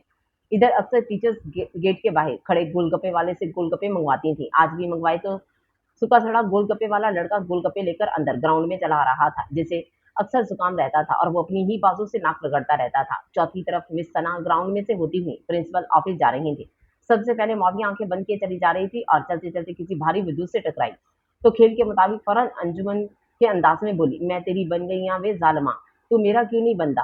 क्यों नहीं बनता? ओ डायलॉग मारते हुए पंजाबी फिल्म की हीरोइन की तरह दोनों हाथों के बुक्के बनाकर प्यार से सामने वाले के सीने पर मार रही थी, आंखें बंद किए बिना ये जाने के सामने कौन खड़ा है। अगली बारी सबा की थी और वो आंखें बंद किए चलती जा रही थी। तभी उसकी टक्कर किसी मरियल सूखे सड़े इंसान से हुई और सबा ने फौरन बोल दिया। तेरे बिन एक पल दिल नहीं लगता, दिल नहीं लगता कहकर यूं ही आंखें बंद करके वापस भाग गई, बल्कि वो भी देखे बिना कि किसको प्यार भरा डायलॉग बोलाई। इससे अगली बारी मोटी सुनहरा की थी और वो ठुमक ठुमक कर चलती किसी वजूद में बजी और वो अपने फटे स्पीकर से गाने लगी। हमने तुमको दिल ये दे दिया, ये भी ना पूछा कौन हो तुम, ये फैसला जो दिल ने किया, ये फैसला जो दिल ने किया, ये फैसला जो दिल ने किया, तब ये भी ना जाना कौन हो तुम। मैं बताती हूँ कौन हूँ मैं। सामने खड़ी मिस सना ने मोटी का कान पकड़ा और स्टाफ रूम के बाहर ले जाकर कान पकड़कर कहा कि अब पता चला कौन हूँ मैं। आखिरी बारी थी मेहरमा की, जिस बेचारी की आंखें बंद करने के लिए कोई खास जरूरत नहीं थी, बस चश्मा उतार कर चली जा रही थी और दिख ठीक से उसे भी कुछ नहीं रहा था। चलते चलते वो किसी ऐसे इंसान से टकराई कि सर के साथ साथ वो पूरी ही घूम गई। उसे लगा वो लोहे से टकरा गई और अब हिला भी नहीं जा रहा था उससे। खैर, खेल तो पूरा करना ही था, इसलिए उसके दिमाग में जल्दी में जो आया बोल दिया। सुनो फौजी, वैसे तो मुझे पश्तो आती नहीं, पर जाता सारा मीना को आई लव यू कहकर वो खुली आंखों से वापस भाग आई, ये जाने बिना कि सामने वाले का दिमाग घूमने के साथ साथ दिल की दुनिया भी दरहम बरहम कर आई है। वैसे इस बेचारी को कौन सा सही से दिख रहा था कि सामने कौन है? इसको यही लगा सामने कोई कॉलेज की लड़की ही होगी। अगले रोज सुबह कॉलेज जाते वक्त अमारा मेहरमा के कमरे में आई और दरवाजे में खड़ी खड़ी कहने लगी। सुनो। मेहरमा जो अपने लंबे सिल्की बाल कंघी कर रही थी, मुड़कर अमारा की तरफ सवालिया नजरों से देखा। ताई जी और ताया जी ने जाते हुए कहा था कि जब तक वो वापस नहीं आते तुम वापसी पर मेरे साथ ही कॉलेज से आना, अकेली मत चली आना, मुंह उठा के। ओके? अमारा ने एक अदा से अपने बाल पीछे करके बोला। ओके, मेहरमा ने नरमी से कहा। हुआ कुछ यूं कि एक रात पहले ही इनके खानदान में कोई फौतगी हुई थी, जिस पर जाने से पहले उन्होंने अपने छोटे भाई वकार से कहा था कि इनकी बेटी मेहरमा को वो ले आए कॉलेज से। और ये बात अमारा ने सुन ली थी और इसी बात का फायदा उठाकर अमारा ने सोचा क्यों ना इसी बात को अपने प्लान के लिए यूज करे, और इसने यही किया। अपने बाबा के कमरे में जाकर झूठ बोल दिया कि मेहरमा कह रही है कि वो अपनी फ्रेंड्स के साथ ही घर आएगी, चाचू उसे लेने ना आए। और पास बैठी मोना चाची भी शुरू हो गई। देखा कितना सर चढ़ा रखा है इस लड़की को इसके बाप ने। एक मेरी बेटी अल्लाह मियाँ की गाय, माँ बाप की हर बात मानती है। छोड़े जी, दफा करे, कोई जरूरत नहीं इसे लेने जाने की, खुद ही आती फिरे जिसकी मर्जी साथ। मोना बेगम ने अपनी भड़ास निकालने के लिए अनजाने में अमारा का काम आसान कर दिया और अमारा भी खुश हो गई। अपना काम आसानी से पूरा होने पर अब बस इसे अगली चालाकी करनी थी छुट्टी के वक्त। इधर हिटलर साहब, हाँ सॉरी सॉरी, मतलब शाहिद आफरीदी की स्माइल, वहीद मुराद के स्टाइल और हमजा अब्बासी के एटीट्यूड वाले मीर शावेज खान फुल परेशान हाल सोने की कोशिश में अधमोए हुए जा रहे थे। इधर उससे उधर और उधर से इधर, ये इनकी छठी करवट थी और नींद में भी कोसों दूर। जैसे वो आंख बंद करके नामुमकिन कोशिश फरमाते, आंखों के सामने एक मासूम सा चेहरा आकर कहता, ज्यादा सारा मीना को। यार क्या मुसीबत है, मैं सो नहीं पा रहा, जागा भी नहीं जा रहा। सुबह जिस मुजरिम को पकड़ना है वो ख्वाबों की रानी बन बन के दिमाग में घूम रही है। गुस्से में उठकर वो आईने के सामने गया और उंगली के इशारा आईने की तरफ करके बोला, बात सुन ओए जाहिल किस्म के दिल, मैं मीर शावेज खान हूँ, जिसने मुड़कर तो क्या सामने खड़ी लड़की को कभी देखना पसंद नहीं किया, और तू एक मुजरिम पर फिदा हुआ बैठा है। ओए दिल, कान खोल कर सुन, अब अगर इस लड़की की तरफ दौड़ा तो तेरी खैर नहीं, समझा? दिल को डिपट कर मीर साहब बिस्तर पर आ गए, पर रात पूरी फिर वही हाल रहा जो पहले था, जाता सारा मीना को, जाता सारा मीना को। अगली सुबह हमारा और मेहरमा एक साथ कॉलेज आई, पर बाद में दोनों अपने अपने रास्ते चली गई। क्लास में मोटी सबा और मुआविया उसका इंतजार कर रही थी, और जैसे ही मेहरमा क्लास में दाखिल हुई तीनों मिलकर उसकी ऐसी चिपकी कि बस छोड़ो यार, सांस रोक के छोड़ोगी। मेहरमा ने दहाई दी, ओए आज छुट्टियां हो जाएंगी, फिर हम इतने दिन नहीं मिल पाएंगे, इसलिए आज ही इकट्ठा गले मिल लिया। मोटी सुमेरा के मुस्कुराकर कहने पर सब खिलखिलाकर हंसती, और दूर खड़ी अमारा ये सब देखकर अपनी लगाई आग में ही जलती रही। आज ये तेरी आखिरी हंसी है, इसके बाद बस तू रोएगी सदा। अमारा ने चेहरे पर शैतानी मुस्कान लाकर सोचा, सारा दिन खूब हल्ला गुल्ला करने के बाद सब सहेलियां एक एक करके अपने घर लौट गईं। कॉलेज भी तकरीबन खाली होने को था, पर अमारा का कुछ अता पता ना था। अब तो मेहरमा को अकेले डर लगने लगा था, पर उसने अपने बाबा का कहा हर हाल में मानना था। जब भी उसे अमारा के साथ ही वापस घर आने का कहा था, बकौल अमारा के वो यूं ही अकेली खड़ी थी घबराई सी। जब किसी ने उसके कंधे पर हाथ रखा तो वो उसने एकदम मुड़कर देखा तो पीछे अमारा खड़ी थी। ओहो, कहाँ रह गई थी तुम, देखो कॉलेज खाली होने वाला है, मैं तो अकेली डर ही गई थी। अभी तो असल डरना बाकी है, तुम आगे आगे देखो होता है क्या, अमारा ने दिल में सोचा। हाँ मैं भी बस तुम्हें ही ढूंढ रही थी, उसने साफ झूठ बोला। चलो अब घर चले कहते खुद ही अमारा रुक गई और अपने माथे पर हाथ मारकर बोली, उफ क्या हुआ? मेहरमा ने घबरा कर पूछा। यार ऊपर वो मैं अपनी बुक अपनी फ्रेंड की क्लास में ही बोलाई, वो वापस लानी है, मुझे अकेले जाती तो डर लगता, तुम भी चलो ना मेरे साथ। कहते अमारा वापस मुड़ी और मेहरमा को भी उसके साथ जाना पड़ा। ऊपर वाला हिस्सा बिल्कुल सुनसान हो चुका था, इतना बड़ा कॉलेज सारे का सारा खाली हो चुका था। अमारा बड़े आराम से जबकि मेहरमा डरते डरते चल रही थी। आखिरी क्लास के दरवाजे पर पहुंच के अमारा ने कहा, यही क्लास है, आओ बुक देखें। दोनों अंदर चली गई। अमारा शुरू की डेस्क में ढूंढने का दिखावा करने लगी, जबकि मेहरमा को पीछे की तरफ भेज दिया। जैसे ही मेहरमा मगन हुई बुक ढूंढने में, अमारा दबे कदमों कमरे से निकली और कमरे से बाहर लॉक कर गई। इधर मेहरमा जब थक गई ढूंढ ढूंढ कर बुक तो कहते हुए मुड़ी कि अमारा तुम मेरी बुक ले लेना पढ़ाई के लिए, पर अभी घर चलो, वह टाइम हो गया, घर वाले परेशान हो रहे होंगे। पर मुड़ने पर उसे पता चला कि पीछे कोई नहीं और कमरा खाली होने के साथ साथ बंद भी है। वो घबराकर आगे बढ़ी और तेजी से दरवाजे को खोलने लगी, पर दरवाजे को छू के उसे पता चला कि दरवाजा बाहर से लॉक हो गया है। अमारा कहाँ गई और दरवाजा कैसे बंद हुआ? क्या अमारा ने मुझे बंद किया? क्या वो मुझसे इस हद तक नफरत करती है कि मुझे अकेला कैद कर दिया? इससे आगे मेहरमा में सोचने की हिम्मत ना रही और दरवाजे को पीटते रोते डरते और दम घुटते वो कब बेहोश हुई उसे कुछ खबर ना थी। अमारा अपना काम निपटाकर बड़े मजे से अनम से अपनी ही कजन को अगवा करने का बोलकर खुद घर चली गई। इधर अनम ने जो प्लान बनाया था उसके मुताबिक वो भी अमारा को हाँ बोलकर बाद में चली गई। उसने भी मुड़कर मेहरमा को नहीं देखा। वो यही तो चाहती थी कि मेहरमा मरमरा जाए, तब खुद को पुलिस से बचाने के लिए अमारा भागी भागी उसके पास आई। तब वो उसे इसी शर्त पर पनाह देगी जब वो उसके लिए हर तरह का गलत काम करने पर राजी होगी। मेहरमा को होश आया तो उसने खुद को एक छोटे से मगर साफ सुथरे कमरे में पाया। ये कहाँ आ गई मैं? उसने दिमाग पर जोर दिया तो याद आया कि अमारा उसे क्लास में बंद कर गई थी। फिर वो कब बेहोश हुई और कब इस जगह लाई गई उसे कुछ खबर ना थी। उठ गई। हैं आप मिस नागिन? मेहरमा की ये आवाज अपने दाएं तरफ से आई। तो उसने गर्दन घुमाकर इस तरफ देखा जहां मीर शावेज खान दरवाजे से टेक लगाए पूरी शान और शौकत से खड़ा था। जी, जी आप कौन? मैं यहाँ कैसे आई? मैं भूत, और अब तुमको कच्चा चबा जाऊंगा अगर एक लफ्ज भी अपने बारे में झूठ बोला। चलो शाबाश, शुरू से अपने पैदा होने से लेकर अब तक जो तुम्हारी जिंदगी रही सब उगल दो, वरना उगलवाने के और भी बहुत से तरीके जानता हूँ मैं, समझी? ओके, मासूम सी मेहरमा डरते डरते बोली, मेरा नाम मेहरमा है। मैं पंजाब के शहर सियालकोट में पैदा हुई। अम्मी और बाबा की शादी के पूरे 12 साल बाद मैं अपने बाबा की बहुत लाडली हूँ और इकलौती भी, इसलिए वो मुझे प्यार से दिलबर कहकर पुकारते हैं। मेरे बाबा वकास अहमद और चाचू वकार अहमद दो ही भाई हैं और इकट्ठे ही रहते हैं शुरू से। पर जब मैंने होश संभाला, चची को अपनी अम्मी से और मुझसे नफरत करते पाया। वजह आज तक मालूम नहीं हो सकी। वो अपनी नफरत का इजहार अक्सर मेरी कमी को लेकर करती हैं। मुझे ठीक से दिखता नहीं नजर, अब बहुत कमजोर है, बिना चश्मे के सब धुंधला दिखता है, इसलिए कजन्स बैटरी और चची अंधी कहकर बुलाती हैं। बात करते करते मेहरमा कुछ पल के लिए रुकी अपने आंसू पोंछने को, फिर वहीं से बात शुरू की। मेरे बाबा बहुत करीब हैं, इसलिए मेरा इलाज नहीं करवा सकते ठीक से। शायद मेरी कमी की वजह से ही चची और अमारा मुझसे नफरत करती हैं। अमारा का नाम लेते ही उसे कुछ याद आया। देखिए, मैंने अपने बारे में सब बता दिया, अब आप भी सिर्फ इतना बता दें कि आपने अमारा के साथ मिलकर मुझे अगवा क्यों किया। क्या मेरी अपनी कजन को मुझसे इतनी नफरत है कि मुझे अगवा ही करवा दिया? बोलते बोलते मेहरमा की आवाज रुंध गई। बस चुप, ये कौन सी कहानी सुना रही हो मुझे? मैंने ये नहीं पूछा कि तुम कब और कितने साल बाद पैदा हुई, समझी? मुझे बेवकूफ समझ रखा है जो ये झूठे सैड स्टोरी सुनाकर मुझे मुतासिर करने की कोशिश कर रही हो, मेरी शावेज ने गुर्रा कर कहा। मैंने कभी झूठ नहीं बोला, मेहरमा ने रोते हुए मासूमियत से कहा। ज्यादा बनो मत, वरना मेरा दिमाग घूम जाएगा, और जब मेरा दिमाग घूम जाए तो मुझसे बुरा कोई नहीं होता इस दुनिया में, समझी? चलो अब असली कहानी पे आओ। कब से हो तुम इस गैंग का हिस्सा, और कब से नशे का आदि बना रही हो कॉलेज की लड़कियों को? क्या गैंग, नशा, क्या बोल रहे हैं आप? मुझे कुछ समझ नहीं आ रहा, मेहरमा ने हैरान होकर कहा। जेल की हवा लगी तो सब उगल दोगी तुम। मैं सिर्फ लड़की होने की वजह से लिहाज कर रहा हूँ और तुम सर पर चढ़कर बैठ रही हो।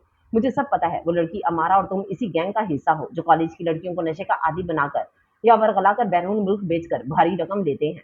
मेरी शावेज ने गुस्से में कहा, नहीं, कसम ले, मुझसे मेरे माँ बाप की मैं ऐसी लड़की नहीं। मेरा ताल्लुक एक गरीब घराने से जरूर है, पर हम शरीफ लोग हैं, कभी कभी कभी भी कुछ गलत नहीं किया। खुदारा इतना घटिया इल्जाम मत लगाएं, इससे अच्छा ये जो गन पकड़ी है इससे गोली मार दे, पर इतना घटिया इल्जाम प्लीज मुझे जाने दें। घर पर मेरे बाबा परेशान हो रहे होंगे, रात के 8 बज रहे और मैं घर नहीं पहुंची। मेरे बाबा बहुत इज्जतदार, मुझे जाने दें। कोई उनसे सवाल करेगा कि अब तक बेटी कहाँ है, तो वो क्या जवाब देंगे? मैं उनका मान, उनका फखर हूँ। आज मैं उनकी जिल्लत की वजह नहीं बन सकती, जाने दें खुदा के लिए, मेहरमा ने हाथ जोड़ के कहा। ओके, जाने दिया, पर एक बात याद रखना, अगर तुमने अपने गैंग कुछ भी मेरे बारे में या इन बातों के बारे में बताया जो हमारे बीच हुई, तो याद रखना बच नहीं पाओगी। मीर से मैं तुम पर हर पल नजर रखे हुए हूँ। एक बात और, ये रात के नहीं दिन के 8 बजे हैं, अब निकलो यहाँ से, बल्कि रुको, मैं रोड तक छोड़ देता, आगे खुद ही जाना। मीर शावेज ने उसकी आंखों पर पट्टी बांधी और हाथ तो पहले से ही बंधे थे, फिर उसे लेकर अपनी गाड़ी में बिठाया और उसके कॉलेज वाली सड़क पर छोड़कर उसके हाथ खोले और जुन से गाड़ी को उड़ाकर ले गया। मेहरमा ने अपनी आंखों की पट्टी खोली तो इर्द गिर्द सुबह की ट्रैफिक चल रही थी, मतलब मैं पूरी एक रात घर से बाहर रही। अब क्या होगा, मेरे बाबा की इज्जत खाक में मिल जाएगी। वो रोते हुए पैदल ही घर की जानिब जाते हुए सोच रही थी। हुआ यूं कि जब अमारा और अन्नम मेहरमा को कमरे में बंद करके जा चुकी, तो मीर शावेज जो छुपकर की सारी कार्रवाई देख रहा था आगे आया और कमरे की कुंडी खोल के बेहोश पड़ी मेहरमा को अपनी गाड़ी में डालकर अपने फ्लैट पर ले आया। क्योंकि छुट्टी के बाद कॉलेज वाली सड़क सुनसान हो जाती थी, इसलिए किसी ने उसके मेहरमा को ले जाते नहीं देखा। मेहरमा के बेहोश होने और अमारा के कमरे में बंद करके जाने के को वो एक ड्रामा ही समझ रहा था इस गैंग का, इसलिए उसने मेहरमा को होश में लाने की अपनी सी कोशिश नहीं की। इसलिए मेहरमा सारी रात बेहोश रही और वो दूर कुर्सी पर बैठा उसके उठने का इंतजार करता रहा, क्योंकि उसको यही लग रहा था कि वो बेहोश होने का ड्रामा कर रही है। आखिर कितनी देर यूं पड़ी रहेगी, कभी तो उठेगी। और वो उठी तो उसने अपनी पूछ-पूछ की, जिसमें उसको मेहरमा झूठी लगी और उसके आंसू भी एक ढोंग लगे, पर उसने फिर भी इसे छोड़ इसलिए दिया कि उसका पीछा करके उसके सारे गैंग का पता चला सके। इधर जब वकार साहब और हीरा खुदगी से घर पहुंचे, तो वकार साहब से पता चला कि मेहरमा ने अपने चाचू के साथ कॉलेज जाने से इनकार कर दिया था और वापसी पर भी अकेली आने का बोला, जिससे इन्हें हैरानी के साथ परेशानी भी हुई। हैरानी इसलिए कि उनकी बेटे तो बड़े की इज्जत ही बहुत करती है, वो अपने चाचू को ये कैसे बोल सकती थी, और परेशानी इसलिए फौतगी से शाम 6 बजे लौटे थे और मेहरमा अभी तक घर नहीं आई थी। ऐसा पहले कभी नहीं हुआ था। मेहरमा हमेशा अपने बाबा के साथ कॉलेज से छुट्टी के 10 मिनट बाद ही घर पहुंच जाती थी। अब वकार साहब को पछतावा हो रहा था कि क्यों वो अपनी बेटी की जिम्मेदारी इन लोगों को देकर गए, जिन्हें इसके घर ना आने की कोई फिक्र तक ना थी। बेटी, तुम ही इसे अपने साथ साथ घर ले आती, वकास साहब ने अमारा से कहा। चाचू, मैं कैसे लाती? उसने साफ इनकार करके बोला था कि वो खुद ही आ जाएगी। अमारा ने साफ झूठ बोल दिया, ऊपर से उल्टी मोना ने बातें बनाना शुरू कर दी थी। तौबा है जेठ जी, आज तक जिसे बेटी नहीं बेटा समझते रहे उसने बेटों को भी पीछे छोड़ दिया और लड़की जात होकर रात तक घर से बाहर है। तौबा मेरी तौबा, क्या जमाना आ गया। शाम से रात और रात से दिन हो गया। अब वकार साहब भी भाई की परेशानी देखकर परेशान हो गए। आखिर मेहरमा उनकी भी भतीजी और इज्जत थी। भाई क्या ख्याल है पुलिस में रिपोर्ट करवा दें, वकार ने कहा। नहीं, कभी नहीं। मैंने बरसों में जो इज्जत बनाई वो पल भर में तबाह हो जाएगी। पुलिस को बताने से बात फैल जाएगी। वकार साहब ने आंसू रोकते हुए कहा, अरे जेठ जी, ये तो आपको तब सोचना चाहिए था जब उस पे अंधा इतमाद किया था। देगी ना आपकी मोहब्बतों का सिला, आपकी लाडली बेटी। मोना ने एक बार फिर आग भड़काई। यूं ही उसके वालिदैन सर पकड़े बैठे थे कि बिखरे बाल और थकी थकी चाल के साथ मेहरमा घर में दाखिल हुई। इधर मेहरमा के निकलते ही मीर शावेज ने चुपके से ली हुई मेहरमा की फोटो उबैद और मुदस्सिर को व्हाट्सएप कर दी और खुद कॉल करके मेहर के पीछे अपने खास बंदों को नजर रखने का कहने लगा। जैसे ही वो इस कॉल से फारिग हुआ तो उसे इसके बाबा की कॉल आई। अरे वाह, बाबा के को आज मेरी याद कहाँ से आ गई। चेहरे पर मीठी सी मुस्कान लिए उसने मीर चिंगेज खान की कॉल अटेंड की। अस्सलाम वालेकुम बाबा जानी, कैसे हैं आप। मैं ठीक हूँ मेरे दिल। और ड्यूटी सब ठीक जा रहा है, उसके बाबा ने पूछा। जी मेरे प्यारे बाबा जानी, सब ठीक। आप सुनाए, घर में सब ठीक हैं। अम्मी जान कैसी हैं, शावेज ने पूछा। उसका क्या पूछते हो, तुम्हारी शादी की आस दिल में दबाए बैठी है बेचारी। एक ही बेटा है वो, उसके पोते पोतियों का मुंह नहीं दिखाएगा तो कौन दिखाएगा यार। कोई लड़की पसंद हो तो हमें कोई एतराज नहीं, बस तुम हाँ करो। उफ बाबा जानी, करते हैं इस टॉपिक पे बात बाद में। इसने हमेशा की तरह जान छुड़वाई। अच्छा यार रुको यार, असल बात तो मैं पूछना ही भूल गया। मीर चिंगेज खान ने पूछा। जी ना बाबा बोले। बेटा ये तुमने मुझे मेरी पेशेंट की तस्वीर क्यों व्हाट्सएप की है, तुमको ये कहाँ मिली। आपकी पेशेंट व्हाट्सएप, एक मिनट बाबा। उसने फौरन व्हाट्सएप चेक किया तो उबैद की जगह मेहरमा की पिक उसके बाबा को सेंड हो गई थी। बाबा आप इस लड़की को जानते हैं, शावेज ने पूछा। हाँ यार, ये तो तब से मेरे पास आती है जब से ये बहुत छोटी थी। इसका बाप वकास अहमद बहुत गरीब इंसान है पर बहुत नेक भी। इस बेचारी को पैदाइशी आंखों का मसला चश्मे के बिना देख नहीं पाती। ठीक से बहुत ही नेक प्यारी और लाइट बच्ची है। अच्छा बाबा, क्या आप अच्छे से जानते हैं इनको। मीर शावेज ने एक और सवाल किया। हाँ दिल बेटा, मैं बहुत अरसे से जानता हूँ, ये बहुत ही भले लोग हैं। ओके पापा जानी, मैं आपसे बाद में बात करता हूँ। बात कहकर उसने कॉल बंद की क्योंकि बीच में मुदस्सिर की कॉल आ रही थी। हाँ बोल मुदस्सिर, उसने छूटते ही पूछा। यहाँ सारी मालूमात मिल गई हैं। वो लड़की जिसे तू इस गैंग का हिस्सा समझ रहा था वो सचमुच एक शरीफ खानदान की लड़की है और उसका कोई ताल्लुक नहीं इन लोगों से। असल साथी इस गैंग की वो अनम नामी लड़की है जिससे आजकल इस मेहरमा नामी लड़की की कजन अमारा की दोस्ती चल रही है। वो जरूर अमारा को अपने चुंगल में फंसा कर कोई गलत काम करवाएगी। मैंने सब पता करवा लिया। अमारा ने कोई साथी बदला लेने के लिए इस बिचारी मेहरमा को बंद किया था और तू उसे इस गैंग की साथी समझकर उठा लाया। यार दुख तो इस बात का है कि उस शरीफ खानदान की कितनी बेइज्जती हुई होगी कि इनकी बेटी एक रात घर से बाहर रही, पर फिर भी पाक दामन है, कोई यकीन नहीं करेगा। उफ यार, मुदस्सिर ने दुख भरे लहजे में कहा। तू कॉल बंद कर, हम बाद में बात करते हैं। बात ये कहकर मीर शावेज खान ने गाड़ी निकाली और उसका रुख मेहरमा के घर की तरफ था। थकी थकी मेहरमा मुजरिमों की तरह कपकपाते जिस्म के साथ घर वालों के सामने खड़ी थी। कहाँ थी तुम रात भर। पहली गरजदार आवाज उसके बाबा वकास अहमद की थी। बाबा वो मैं उसे कुछ समझ नहीं आ रहा था क्या। इससे पहले ही खुद को बचाने के लिए अमारा बोली। ताया जी, मैंने तो कहा था मेरे साथ चलो घर पर यही नहीं मानी। लोहे को गरम देख, एक चोट उसने मारनी मुनासिब समझी और हीरा बेगम बस सारा तमाशा आंसू भरी आंखों से देखती रही। तुम लोग क्या पूछोगे, मैं पूछती हूँ। इस बदकिरदार मोना जिसको सालों बाद दिल की भड़ास निकालने का मौका मिला था, बालों से घसीटते हुए मेहरमा को गली में ले आई और ऊंची ऊंची चिल्लाकर कहने लगी। देखो मोहल्ले वालों, हमारी लड़की आज बाप के मुंह पर कालक थोप कर आई है। सुबह सुबह चीखों पुकार सुनकर मोहल्लेदार भी घरों से निकलकर तमाशा देखने लगे। देखो जी, इस अंधी को यकीन था कि कोई लड़का तो इससे शादी करने से रहा, इसलिए इसने तन की आग बुझाने को गलत रास्ता ही चुन लिया। देखो इस बद किरदार को, उसके बिखरे बाल और थकी टूटी चाली बता रही कि यह रात भर क्या गुल खिलाती रही है। मोना ने एक नफरत भरी नजर मेहरमा पर डालकर कहा। वकार साहब बीवी की हरकतें देख रहे थे कि कहाँ इनके भाई ने पुलिस को बताने से रोका था कि कहीं बदनामी ना हो और उनकी बीवी सरे बाजार घर की इज्जत का तमाशा लगाए बैठी है। बोलो जेठ जी, अब कौन करेगा आपकी लाडो दिलबर बेटी से शादी। बोलो अगर इस मजमे में एक इंसान भी मेरी बेटी की पाक दामनी पर एतबार करके हाँ बोल दे तो उसी से कर दूंगा उसकी शादी अभी इसी वक्त। वकास साहब ने टूटे लहजे और झुके सर के साथ कहा। हाँ हाँ तो बोलो जी, कोई है जो इस बद किरदार को अपनाए जिस पर सारे मोहल्ले को सांप सूंघ गया। हालांकि सब जानते थे कि मेहरमा एक शरीफ लड़की है, पर सिर्फ एक रात घर से बाहर रहने की सजा ये थी कि कोई उसे अपनी सफाई में बोलने का मौका नहीं दे रहा था। उल्टा बद किरदार का ठप्पा अलग लगा दिया था जालिम चची और जालिम समाज ने। और इधर अमारा अपने प्लान की कामयाबी पर शैतान की माने मुस्कुरा रही थी। एक आखिरी बार पूछ रहा हूँ कि कोई मेरी बेटी को अपनाने वाला है। कोई जो उससे शादी करे। इतना कहकर वकास साहब झुके सर और जुड़े हाथों के साथ जमीन पर बैठते चले गए और फूट फूट कर रो दिए। मैं करूंगा आपकी बेटी से शादी अभी और इसी वक्त।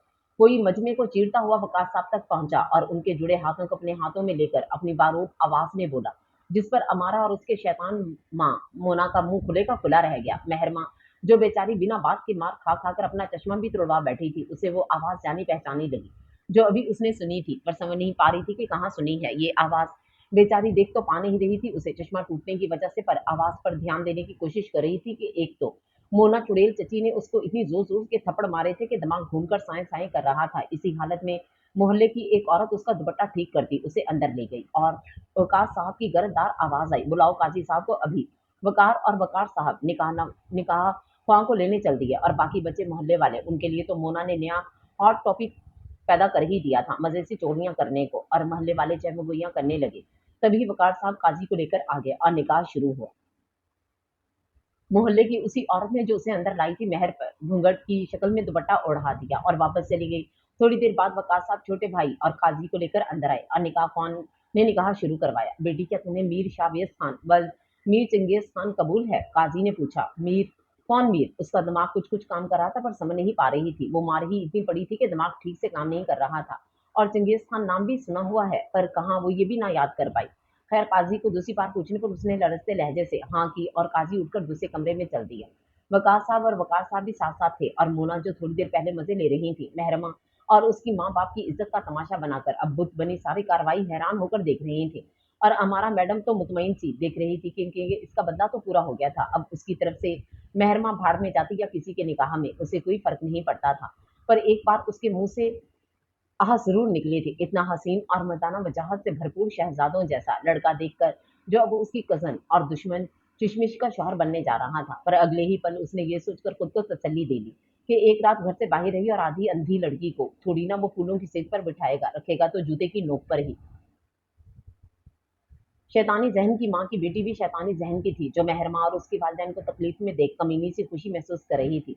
वकास साहब के हुक्म पर जल्दी से मेहरमा को सादा सा पिंक कलर का फ्रॉक बनवाया। उसकी अम्मी हीरा ने और अपने जहेज का पुराना जेवर पहनाकर दुपट्टे को घूंघट की शक्ल में देकर उसे बाही तक लाई, तो बेटी को आता देखकर हमेशा दिल भर कहकर बुलाने वाले उसके बाबा ने मुंह मोड़ लिया। मीर शावेज की जीप में बैठते वक्त सिर्फ वकास साहब ने आगे बढ़कर उसके सर पर प्यार दिया और उसकी अम्मी हीरा ने शौहर से डरते डरते बेटी को एक आखिरी बार गले लगाया, क्योंकि वकास साहब का हुक्म था कि आज के बाद कभी मेहरमा उनके घर की दहलीज पार ना करे।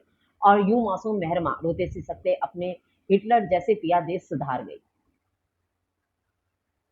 मीर शावेज की जीप एक झटके से रुकी और वो ड्राइविंग सीट से उतरता हुआ आया और पिछली सीट का दरवाजा खोल दिया। मेहरमा को अंदाजा हुआ कि शायद वो जगह आगे जहां पर उतरना है। वो लड़खड़ाती गिरती पड़ती कार से बाहर निकली और अंदाजे से मीर शावेज के पीछे पीछे चल रही थी कि अचानक घर में दाखिल होते वक्त उसका पांव फिसला और वो गोल मोल घूमती वापस जीप के पास आकर गिरी। मीर शावेज जो अपने ध्यान में चला जा रहा था, ठक की आवाज पर वापस मुड़ा तो देखा कि उसकी नई नवेली जोजा मातरमा आड़ी टेढ़ी जीप के पास गिरी पड़ी आए उई कर रही हैं। मीशावीज फौरन आगे बढ़ा और उसका हाथ पकड़कर उसे सहारा देता अपने कंधे के साथ लगाता कमरे तक ले गया। उसी पल जब वो अपने नए नवेले दूल्हे के कंधे से लगी चल रही थी, उसकी धड़कनें कुछ पल के लिए थम सी गई थी और वो मजीद घबरा गई थी। और दूसरी तरफ मीर साहब पर बजाले कोई असर हुआ हो, वो ऐसे सीधा सीधा चलता जा रहा था जैसे अकेला हो। भाई कोई फीलिंग्स होती हैं, कोई चेहरे पर मीठी मुस्कान होती है, पर ना जी। मीर शावेज जैसे नक चढ़े ने उसे कमरे में लाकर ऐसे पटक दिया जैसे कोई कबाड़ का सामान हो और खुद जाने कहाँ गायब हो गया। और बेचारी मेहरमा सारी रात जाने की इस उम्मीद पर घूंघट ओढ़े बेड पर बैठी इस जालिम शौहर का इंतजार करती रही, जो उसे इंतजार की सूली पर लटका कर जाने कहाँ गायब हो गया था।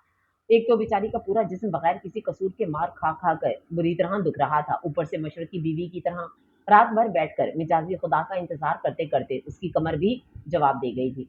रात के तकरीबन 3 बजे बैठे बैठे कब वो नींद की वादी में पहुंची उसे खुद खबर ना हुई, और नींद तो कांटों पर भी आ जाती। इस बेचारी ने तो थोड़ी मार ही खाई थी अपने नाजुक बदन पर, वो भी बिना किसी कसूर के, और थोड़ी सी जिल्लत ही तो थी कि कोई बड़ी बात थोड़ी ना थी। फिर भी वो मीर शावेज की एहसानमंद थी कि उसने इसके बाबा की इज्जत रखी जालिम समाज के सामने। पर डर अब इस बात का था कि पत्थर जैसा शख्स जाने उसे बीवी क्यों बनाकर लाया था। जरूर वो उसे फिर किसी गैंग का हिस्सा बोलकर उसका खून पीने वाला था। यही सोचे तो मेहरमा के ख्वाब में भी तड़पा रही थी जब किसी ने उसे जोर से हिलाया, तो वो खौफ से चिल्ला उठी, नहीं, मैं किसी गैंग का हिस्सा नहीं, मैं एक आम शरीफ खानदान की लड़की हूँ, रहम करो रहम। उसने बंद आंखों से हाथ जोड़कर कहा तो मीर शावेज को इस पर जाने क्यों तरस आया और अपने रवैये पर शर्मिंदगी भी हुई। कि वो अनजाने में एक मासूम सी लड़की से बहुत बुरा सलूक कर गया था। मुकम्मल हकीकत उसे अपने पापा से पता चली, जिनसे वो मेहरमा को अपने फ्लैट पर छोड़कर उनके क्लिनिक मिलने गया था। मेहरमा का चश्मा बनवाने, क्योंकि वो देख चुका था कि मेहरमा का चश्मा टूट चुका है, इसलिए पहला काम उसने चश्मा बनवाने का किया और बाबा के पास पहुंचकर उसने कुछ भी छुपाए बगैर सारी हकीकत बता दी कि कैसे वो मेहरमा किसी गैंग का हिस्सा समझकर उठा लाया था, और पर वो ऐसी लड़की नहीं। ये उसके अगले दिन जाने के बाद आपके और मेरे साथियों से पता चला, तो मुझे पहली बार अपनी की गई गलती का शिद्दत से एहसास हुआ। तो मैं इस लड़की के घर पहुंचा, तो उसकी अपनी चची ने उसका गले महल्ले में तमाशा बना रखा था। तभी मुझे लगा कि यही मौका है कि मैं अपनी गलती सुधार लूं, और मैंने एक पल की देर किए बिना उसके वालिदैन की मर्जी से उसे अपने निकाह में ले लिया। क्या मैंने ठीक किया बाबा, बताएं? आप मेरे बाप होने के साथ साथ मेरे बेहतरीन दोस्त भी हैं। थोड़ी देर कमरे में खामोशी थी। मीर चंगेज खान धीमी आवाज में बोले, तुमने ठीक किया। किसी गरीब की बेटी को अपनी इज्जत बनाकर, खास तौर पर उस मासूम को जिसे बचपन से लेकर बड़े होने तक महरूमियां ही मिली हैं, फिर भी उससे हिम्मत नहीं हारी और अपनी पढ़ाई जारी रखी, और हमेशा अपनी कमी के बावजूद अव्वल नंबर पर रही। पर लोगों के मजाक उड़ाते रवैयों ने कभी उसे अपने फोन से बाहर निकलने ही नहीं दिया। ये सब बातें वो मुझसे अक्सर करती थी जब भी चेकअप के लिए आती अपने बाबा के साथ। अब मैं तुमसे उम्मीद करता हूँ कि तुम शौहर होने के सारे फर्ज अदा करने के साथ साथ उसे ये एहसास भी दिलाओ वो किसी से कम नहीं। मैं खुश हूँ कि अल्लाह ने मेरे बेटे की किस्मत में इतनी अच्छी और मासूम लड़की लिखी। हमेशा उसे खुश रखना और जल्द से जल्द उसे लेकर घर आओ, ताकि हम तुम्हारे वलीमे का सोचें। और तुम्हारी अम्मी ने तो सुनकर वैसे ही खुशी से निहाल हो जाना है जब इनको पता चला कि उनके दिल की सबसे बड़ी मुराद पूरी हो गई। इनकी बहू ले आया उनका लाडला। चलो अब जाओ और मेरी बहू को चश्मा दो, और हाँ एक बात, और मेरे प्यार से पेश आना, खबरदार जो डांटा तो उसे, कहकर मीर चंगेज मुस्कुरा दिए, और साथ शावेज भी मुस्कुराकर दिल का बोझ हल्का करते वापस फ्लैट पर आ गया। कोई तुम्हें कुछ नहीं कहेगा, चुप हो जाओ। मीर शावेज ने उसे दिलासा दिया, पर वो मेहरमा ही क्या जो चुप कर जाए। बंद आंखों के साथ रो रो कर उसने जमीन आसमान एक कर दिए। शायद वो अभी ख्वाब में थी और डरी जा रही थी। तंग आकर शावेज उसे जोर के झटके से हिलाया, तब जाकर उसकी आंख खुली। छोड़ो मुझे, मैं जानती हूँ आपने मुझसे शादी क्यों की, इसलिए ना कि आप फिर से मुझे किसी गैंग का हिस्सा कहो। ज्यादा हमदर्दी मत दिखाएं, मेहरमा ने लरजती आवाज के साथ कहा। उफ, मैं जो सोच रहा था नरमी से पेश आकर अपनी गलती सुधार लूंगा, पर मुझे लगता नहीं। ये पगली सी लड़की सीधी तरह मुझ पर एतबार नहीं करेगी। लगता है मुझे फिर कुछ टेढ़ा होकर इस टेढ़ी लड़की को जिंदगी की तरफ वापस लाना होगा और एहसास से कमतरी से बाहर लाना होगा। शायद ऐसे में अपनी गलती सुधार सकूं। मीर शावेज ने सोचा, तुम किसी गैंग का हिस्सा हो या नहीं ये फैसला बाद में होगा, पहले ये चश्मा लगाओ जो मैं लाया हूँ अभी बनवा कर, और जो तुम्हें बीवी बनाकर लाया हूँ ना पूरी दुनिया के सामने, इसका हक अदा करो। और 5 मिनट में नाश्ता तैयार करके टेबल पर लगाओ, मैं फ्रेश होकर आया। ये कहते वो वॉशरूम में घुस गया। दोनों के बीच अभी अजीब सा रिश्ता था। मीर शावेज का मेहरमा के साथ हमदर्दी का रिश्ता, और मेहरमा का मीर शावेज के साथ डर का रिश्ता। अभी दोनों मोहब्बत जैसे अनमोल रिश्ते से दूर दूर तक जुड़ते नजर नहीं आ रहे थे, क्योंकि मेहरमा हद से ज्यादा डरपोक लड़की और मीर शावेज हद से ज्यादा सख्त मिजाज। हाँ, दिल नरम था, पर कहीं ना कहीं फनफेयर के दिन पैरेट कलर का प्रिंसेस फ्रॉक पहनी लड़की उसके दिल के तार छिड़ गई थी, जिसका खुद अभी मीर शावेज को भी इल्म नहीं था। छुट्टियां शुरू हुई तो सबसे पहले मोटी सुमेरा का रिश्ता आया, और सब घर वालों की रजामंदी से हाँ भी होगी। लड़के की अपनी बेकरी थी, और बहुत अमीर तो नहीं था, पर शरीफ खानदान के लोग थे, इसलिए झट मंगनी और पट ब्याह वाला हाल हुआ।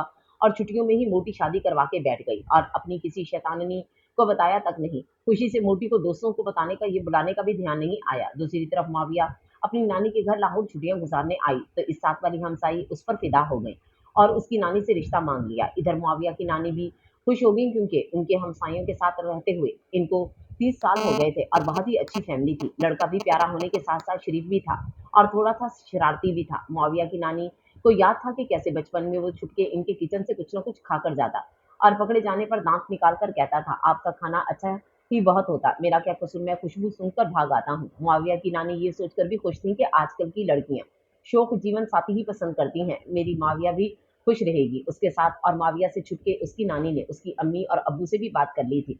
कुछ दिन बाद माविया की सारी फैमिली आई, और लड़के वालों से मिलके और लड़के को देखकर बात पक्की कर गए। इन्हें दिनों लड़का भी छुट्टी पर आया था। माविया को तब पता चला जब घर वाले निकाह की बातें कर रहे थे। क्या मतलब, मुझे बताए बगैर बात निकाह तक पहुंच गई, हद है। माविया गुस्से से पागल हो रही थी। इसीलिए तुम्हें नहीं बताया कि तुम यूं ही चुड़ैल बन जाओगी जैसे अब बनी हो। बेटा, शादी तो हर लड़की की होती है, और किस्मत से अच्छा घराना और अच्छा लड़का मिला है, इसलिए हमने निकाह का फैसला किया। बेटा, माँ बाप दुश्मन थोड़ी होते हैं, वो जो भी सोचते हैं अपनी औलाद के लिए ही सोचते हैं। मान जाओ बेटा प्लीज। वैसे भी अभी कौन सा रुखसती हो रही है, सिर्फ निकाह ही करना। उसकी नानी ने उसे बड़ी मोहब्बत से समझाया, और उनके मोहब्बत से समझाने पर माविया पर कुछ कुछ असर हुआ। तभी उसने मुंह बसोर कर हाँ कर ही दी। चंद दिन बाद ही फिर सादगी से मुआविया का निकाह हो गया और अगले दिन कॉलेज की छुट्टियां भी खत्म हो गई और सब शैतान की नानियां कॉलेज पहुंच गई सवाए मेहरमा के। एतवार का दिन था और छुट्टी होने की वजह से मीर चिंगिस खान घर ही थे और बेगम के साथ बैठकर ठंडे मौसम में गर्म चाय से लुत्फ अंदोज हो रहे थे लॉन में बैठकर। बेगम साहिबा यकीन करें पूरे हफ्ते का थका हारा जब मैं एतवार को शाम की चाय आपके साथ बैठकर पीता हूँ तो सारी थकन तो जैसे रफू चक्कर हो जाती है और जो सुकून मिलता वो अलग। मीर चिंगेज खान ने मोहब्बत भरी नजरों से देखते हुए अपनी बेगम साहिबा से कहा, आप भी ना बस भी किया करें। अब ये कोई उम्र है रोमांस की? सीधी तरह बताएं क्या कहना चाह रहे हैं। अपनी बात जो हलक में अटकी है वो करें, रोमांस करके मक्खन ना लगाएं। उनकी बेगम के मुस्कुराकर कहने पर मीर चिंगेज खान का कहका बुलंद हुआ, कमाल है हमारी जौजा हमें हमसे भी ज्यादा जानती हैं। मैं कहना ये चाह रहा था कि आपका बहुत अरमान है ना अपने लाडले के सर पर सहरा सजा देखने का। मीर चिंगेज ने दबी दबी मुस्कान के साथ कहा, जी अरमान तो बात है पर वो लड़का माने तब ना। हजार बार बोला है जैसी भी लड़की तुम पसंद करोगे हमें कबूल है पर शादी के लिए मानो तो सही। पर कहाँ जी मेरे लाडले को कोई पसंद ही नहीं आती। शावेज की अम्मी ने अपना रोना रोया।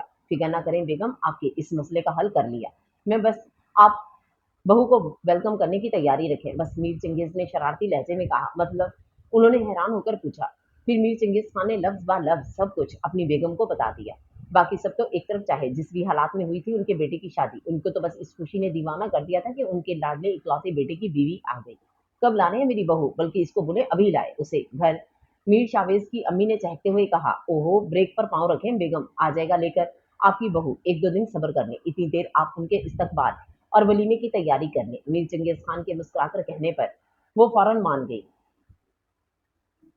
मेरी शावेज खान ने मुदस्सिर को कॉल की और आगे का लाया अमल तय करने लगे। बाकी बातें तो होती रही, पहले तो ये बता यार तूने शादी कर ली और यारों को बताया तक नहीं। मुदस्सिर हैरान और थोड़ा सा नाराज था। शावेज से यकीन कर मेरे दोस्त हालात ही ऐसे थे, मुझे खुद समझ नहीं आ रहा क्या हो रहा है। बस कुदरती तौर पर सब जल्दी जल्दी होता गया। दूसरा मेरे लिए एहसास हुआ तकलीफ दे था कि मेरी एक गलत फहमी की वजह से एक शरीफ खानदान की बदनामी हो रही थी, इसलिए मैंने वही किया जो मुझे बेहतर लगा। मैंने एक बेगुनाह लड़की को दुनिया की गंदी नजरों और तानों से बचाकर अपना जमीर मुतमईन किया है। अच्छा अब बंद करो मेरी खिंचाई, बताओ आगे का क्या सोचा? इस सारे गैंग का पता तो चल गया, अब रेड कब करें? बस उबैद घर किसी काम से अचानक ही गया है, उसकी दादी ने बुलाया, शायद उनकी तबीयत खराब थी। जैसे ही वापस आता है रेड मार देते। वैसे 24 घंटे नजर है मेरी इन पर यार एक बात थोड़ी परेशानी की है। मुझे शक है कि वो लोग भाभी की कजन को बहला फुसलाकर अपने गैंग में शामिल कर रहे हैं। उसका क्या करें? मुदस्सिर ने पूछा। इसका यही हल है कि उबैद के आते ही रेड कर दें ताकि इन्हें मजीद शिकार करने का मौका ही ना मिले। चल अब रखना हूँ, बाद में होती है बात। मीर शावेज ने कमरे में चाय लेकर आती मेहरमा को देखकर कहा, ये आपकी चाय। मेहरमा ने झिझकते हुए मीर शावेज के पास पड़े टेबल पर चाय रखी। वो जब से इसे अपने फ्लैट पर लाया था तब से लगातार उसे घर के कामों में लगा रखा था ताकि वो अपने पर गुजरी तकलीफों को सोच के रोने ना बैठ जाए और बीमार ना पड़ जाए। वैसे भी सिंगल पसली तो थी मेहरमा, इसीलिए वो फिक्रमंद था इसके लिए, तभी तो बहाने बहाने से उसे कामों में लगाए रखता था। खैर मेहरमा चाय टेबल पर रखकर खुद बेड पर सर झुकाकर बैठ गई। सर तो उसका तब उठा जब मीर शावेज बुरी तरह खांसी करते उल्टी करने वॉशरूम की तरफ भागा। इन्हें क्या हुआ? मेहरमा भी पीछे लपकी और वॉशरूम के दरवाजे के बाहर उसके निकलने का इंतजार करने लगी। जैसे ही वो बाहर आया आगे बढ़कर बोली, क्या हुआ आपको? आप ठीक तो हैं? अभी तो अल्लाह ने बचा लिया पर मुझे लग रहा है आप मुझे ठीक नहीं देखना चाहते। क्या मतलब? मैं समझी नहीं। क्या डाला था चाय में तुमने? शावेज ने दोबारा खांसी करते पूछा। जी जी जी चीनी पत्ती दूध बस। मेहरबान ने डरते डरते बताया। अच्छा चलो मेरे साथ किचन में और बताओ किसको चीनी पत्ती और दूध कहते हैं आप? मीर शावेज उसका हाथ पकड़े उसे किचन में ले आया। सबसे पहले फ्रिज से निकालकर मेहमान ने दूध दिखाया। ये तो ठीक है शावेज ने कहा, अब बाकी चीजें दिखाओ। फिर उसने चीनी दिखाई तो वो भी ठीक थी। एंड में बारी थी पत्ती, तो मेहरमा जी ने पत्ती की जगह पिसी हुई काली मिर्च डाली हुई थी चाय में। और ऊपर से मीर शावेज साहब ने फरमाया था कि स्ट्रांग चाय बनाना, तो स्ट्रांग चाय के चक्कर में मेहरमा बीबी ने दिल खोल कर पत्ती पिसी हुई काली मिर्च डाल दी थी, जिसने मीर शावेज की आंखें लाल नीली पीली करके नानी याद करवा दी थी। उफ मैडम ये बताएं जरा, जो आप चाय बनाने किचन में तशरीफ लाई थी तब चश्मा लगा था या नहीं? शावेज ने जले दिल से पूछा। जी, वो चाय की भाप से अक्सर चश्मा धुंधला जाता है, इसलिए मैंने चाय बनाने से पहले ही साइड पर चश्मा उतार कर रख दिया था। मेहरमा ने मासूमियत से कहा, जब आपको पता है कि चश्मे के बगैर आपको ठीक से दिखता नहीं तो उतारा क्यों? शायद इसीलिए तुम्हारी कजन तुम्हें बैटरी कहकर बुला रही थी। शावेज ने चिढ़कर कहा, सॉरी आइंदा से ऐसी गलती कभी नहीं होगी। मेहरमा की शर्मिंदगी से सर झुकाकर कहने पर मीर शावेज नरम पड़ गया। ओके चलें अब आप जाएं। मोहतरमा अपने कमरे में आइंदा ख्याल रखिए। जी अच्छा कहती मेहरमा अपने कमरे की तरफ बढ़ गई, पर वो ये नहीं जानता था अनजाने में उसने मेहरमा को उसकी कमी का एहसास दिलाकर उसका दिल दुखा दिया है। तीनों शैतानियां ग्राउंड में उदास बैठी मेहरमा को याद कर रही थी, क्योंकि आज तीसरा दिन था। कॉलेज की छुट्टियां खत्म हुए और मेहरमा कॉलेज नहीं आई थी, जबकि अमारा रोज ही कॉलेज आ रही थी। वो अमारा से कुछ भी नहीं सकती थी, क्योंकि वो उनसे बात करना भी पसंद नहीं करती थी। ऐसे में उसे मुखातिब करना अपनी बेइज्जती करवाने जैसा था, इसलिए उन्होंने इंतजार करना ही मुनासिब समझा। पर अब तो इंतजार की भी हद हो गई थी। पढ़ाकूसी मेहरमा तो एक दिन की छुट्टी भी नहीं करती थी, और आज 3 दिन हो गए थे। उनका परेशान होना तो बनता था। क्या करें, कैसे खबर ने मेहरमा की। सबा ने परेशानी से कहा, बस आज का दिन देख लेते, आती या नहीं। कल भी ना आई तो छुट्टी के वक्त उसके घर चलेंगे मिलने। उससे माविया की सबने हाँ मिलाई और सब क्लास लेने चल दी। सुबह ही मेहरमा नहाकर लेमन कलर की फ्रॉक और व्हाइट टाइट में क्यूट सी गुड़िया लग रही थी।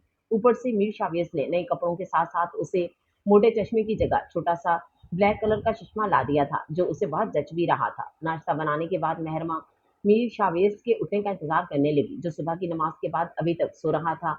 8 से 9 बज के पर शावेज की आंख थी कि खुल ही नहीं रही थी। तंग आके मेहरमा कमरे में वापस आ गई और सामने बनी ऊंची शेल्फ पर पड़ी बुक्स देखकर सदा की किताबों की दीवानी मेहरमा छोटा सा मेज शर्ट के पास रखकर ऊपर चढ़कर बुक्स उतारने की कोशिश करने लगी।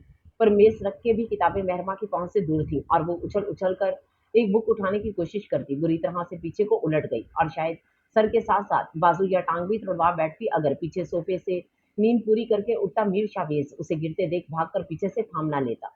पीछे को उलटने की वजह से मेहरमा का चश्मा जमीन पर गिर गया था, और गीले और घने स्याह लंबे बालों का बना जूड़ा खुलकर मीर के चेहरे से होता हुआ कंधों और कंधों से होता हाथों पर आ गिरा, और मेहरमा तो पूरी ही उसके सहारे थी। नींद से बोझल आंखों से मेहरमा को देखकर मीर शावेज को लगा कि शायद फिरिस्तान में आ गया है और कोई परी उसकी बाहों में आ गिरी है। मेहरमा अपनी बड़ी बड़ी आंखें झपक कर उसे घबराई घबराई सी देख रही थी, और मीर शावेज जिसने उसकी आंखों पर चश्मे की वजह से कभी गौर नहीं किया था, आज इन्हीं गहरी ब्राउन नशीली आंखों को देखकर देखता ही तो रह गया था। उसने आज तक बहुत हसीन आंखें देखी थी, पर कभी ऐसी गहरी आंखें नहीं देखी थी। इतने लंबे घने सिल्की बाल हमेशा से उसकी कमजोरी रहे थे, शायद तब से जब उसकी अम्मी उसे लंबे और हसीन बालों वाली परी की कहानी सुनाती थी बचपन में। और बड़े होने के बाद वो सोचता था कि इतने हसीन बाल बस कहानियों में होते होंगे, क्योंकि प्यारी से प्यारी लड़की के भी उसने कभी ऐसे बाल नहीं देखे थे। ऊपर से निखरे निखरे परी चेहरे वाली मासूम सी गुड़िया, जो कि उसकी महरम भी थी, जिसे देखकर उसका दिल पहली बार इस तरह धड़का था, और उसे नींद भरी आंखों से गुस्ताखी करने पर उकसा रहा था। नजरें थी कि हटने से इनकारी थी, और दिल ने अलग शोर मचाया था। अब तो शायद वो दिल के हाथों हार ही जाता अगर मेहरमा घबराकर उसे दूर ना होती। उसी पल मीर साहब की नींद से बोझल आंखें पूरी खुली, और वो थोड़ा शर्मिंदा सा होता मेहरमा को नीचे उतार कर वॉशरूम की तरफ जाता दिल को डिपट रहा था। ओए खबीस दिल, क्या हुआ? जो वो तेरी मनकुआ है, पर किरदार भी कोई चीज होता है, और मैं मजबूत किरदार का इंसान हूँ। खबरदार जो दोबारा उकसाया मुझे तो। वैसे अपने फिर मिटाने का ये अच्छा तरीका हुआ दिल को डांट दो, पर वॉशरूम में जाने से लेकर नाश्ता करने तक, और नाश्ता करने से लेकर ड्यूटी पर जाने तक, और ड्यूटी से लेकर वापस घर आने तक मीर साहब को एक पल भी चैन नहीं लेने दे रहे थे वो लंबे बाल, नशीली आंखें और मासूम परी चेहरा। घर पहुंचकर उसने मेहरमा से नजरें चुराते उसकी बुक्स उसकी बेड पर रखी, जो वो 2 दिन से मांग रही थी। उसके पेपर नजदीक थे और उसे कल कॉलेज में जाना था। पहले ही 3 छुट्टियां हो गई थी।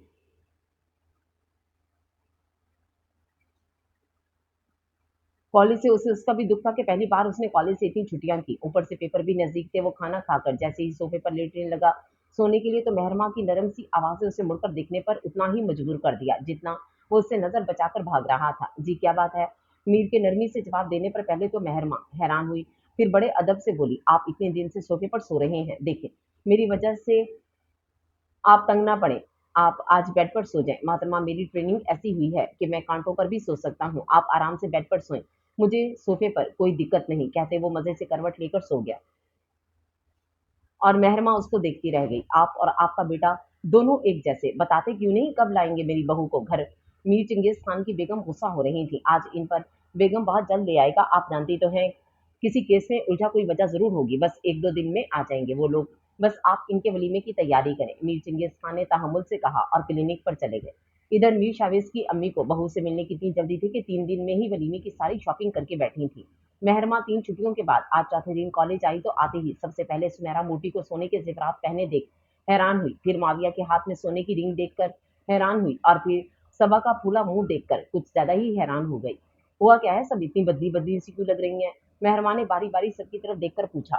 हमें छोड़ो बीबी, पहले तुम बताओ इतने दिन कहाँ गायब रही तुम? माविया ने बात बदली यार, बस वो बुखार था। मेहरमा ने अटकते हुए झूठ बोला। ये उसकी जिंदगी का शायद पहला झूठ था। उसकी तरबियत में सिर्फ सच बोलना शामिल था, पर आज मौका और वजह दोनों ही ऐसे थे कि वो सच नहीं बता पाई। बताती भी तो क्या कि उसकी अपनी ही चचाजाद ने उसे खाली कॉलेज में बंद कर दिया, और फिर एक कमांडो ने उसे किसी गैंग की लड़की समझकर उससे तफ्तीश करने के लिए ले गया, और उसी में एक दिन और एक रात वो घर से बाहर रही। और जब वापस गई तो उसकी अपनी ही चची ने उसके और उसके माँ बाप की इज्जत का तमाशा पूरे मोहल्ले के सामने लगाया। ये बताती उसी कमांडो ने उसे मुजरिम समझकर उसके गैंग तक पहुंचने के लिए शायद उसके बूढ़े बाप पर तरस खाकर उसे निकाह कर लिया है। बेचारी मेहरमा मजबूर थी झूठ बोलने के लिए। अच्छा जी, इतना बुखार के हमें इत्तला भी नहीं की, कम से कम हम हालचाल पूछने ही आ जाते। इस बार सुनहरा मोटी बोली। यार, क्या तुम लोग तो पीछे ही पड़ गई? बुखार तो बुखार ही होता, मुझे ज्यादा सर्दी लग गई थी इसलिए। बस अब छोड़ो इस बात को और अपनी बताओ, इतनी तैयार होकर तुम दोनों क्यों आई हो? खैर तो है? मेहरमा ने बहुत तरीके से बात बदलकर शरारती लहजा अपनाते हुए उनसे पूछा। ए बहन, ये क्या बताएंगी? मैं बताती। एक चुड़ैल हमें बिना बताए निकाह करके आई है और दूसरी पूरी शादी ही कराई है, और हमको इस काबिल भी नहीं समझा इनवाइट ही करने। दो दोस्त ना रही सबा ने मुंह बसोर कर सड़ा हुआ गाना गाया तो सबकी हंसी निकल गई। कसम ले लो यार, मेरे साथ सब इतना अचानक हुआ कि मुझे खुद को कुछ समझ नहीं आया कि हो क्या रहा है। माविया ने दहाई दी। पागल नहीं हम, जो हमें यूं बेवकूफ बना रही हो तुम। मुझे खुद समझ नहीं लगती कि कुछ निकाह में क्या, फिर कबूल है कबूल है कबूल है, ख्वाब में बोला था नवाबजादी। सबा ने फिर अपना गुस्सा निकाला। अरे यार, कसम से अचानक रिश्ता आया और घर वालों ने हाँ भी कर दी। मुझे तो बस ऐन वक्त पर बताया कि दूल्हा मिल गया, दुल्हन बन जाओ। और मुझे तेरे सर की कसम यार सबा, मैंने अभी तक नवाब साहब भी नहीं देखे, सच्ची। माविया ने रोनी सूरत बनाकर कहा। लो जी, कर लो गल, पर माफी एक ही शर्त पर मिलेगी, अगर शादी का सबसे पहला कार्ड मेरे घर भेजा तो। सबा का मुंह अभी भी सीधा नहीं हुआ था। ओके पक्का, शादी में तुम सबको बुलाऊंगी, नहीं तो शादी ही नहीं करूंगी। अब खुश मेरी माँ? माविया ने हाथ जोड़कर कहा। हाँ खुश, सबा ने उसके अंदाज से लुत्फानंदोज होते हुए कहा। अब बारी है इस मोटी भैंस की, जिसने डायरेक्ट शादी ही कर ली। मोटी शर्म तो नहीं आई होगी दोस्तों को बुलाए बगैर शादी करते हुए? सबा ने अब की बार सुनहरा की लत्ते लिए। हाय, कसमें बहुत शर्म आई, अब मैं क्या बताऊं? सुनहरा मोटी ने शर्मा कर कहा। डूब के मर मोटी, और कुछ कह रही तो कुछ और बता रही। चल मर, क्लास में तुझसे बात ही नहीं करनी मुझे। सबा गुस्से में क्लास की जानिब चल दी और बाकी सब भी उसके पीछे चल दी, और सुनहरा मोटी पीछे से सॉरी सॉरी बोलती रह गई।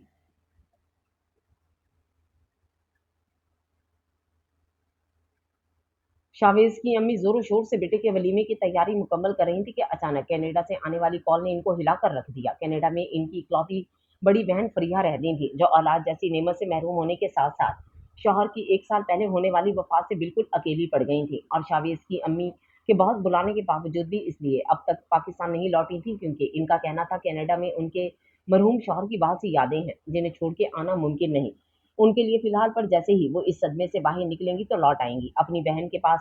और उनकी हालत देखते हुए शावेज की अम्मी ने भी उनको जिद करके बुलाने का इरादा वक्ती तौर पर तय कर दिया। पर इन्हें अगर इल्म होता कि तन्हाई में उनकी बहन रो रो कर अपना यह हाल बना लेंगी तो वो एक पल उनको वहां रुकने ना देती। दरअसल कॉल कनाडा के एक हॉस्पिटल से थी। उन्होंने बताया कि कल रात ही फरीहा को हार्ट अटैक हुआ है और उनकी हालत बहुत खराब है। जल्द अज जल्द इनका कोई रिश्तेदार आ जाए उनके पास, क्योंकि उनकी हालत काफी नाजुक है। इसी बात ने नरम दिल सी शावेज की अम्मी को रुला दिया था। और क्लिनिक से वापस आते मीर चंगेज खान इनको रोता देख घबरा गए। क्या हुआ बेगम, आप रो क्यों रही हैं? उनके पास बैठकर पूछा तो रोते हुए शाबिस की अम्मी ने सारी बात अपने शौहर की गोश गुजार की। उफ, अल्लाह रहम करे प्रिया बाजी पर, अब आप रोए मत प्लीज। मैं आपके साथ खुद चलूंगा कनाडा, प्रिया बाजी के पास करता हूँ मैं कल तक इंतजाम, कोशिश करके हम कल ही जाएंगे। उन्होंने अपनी बेगम को तसल्ली देते कहा।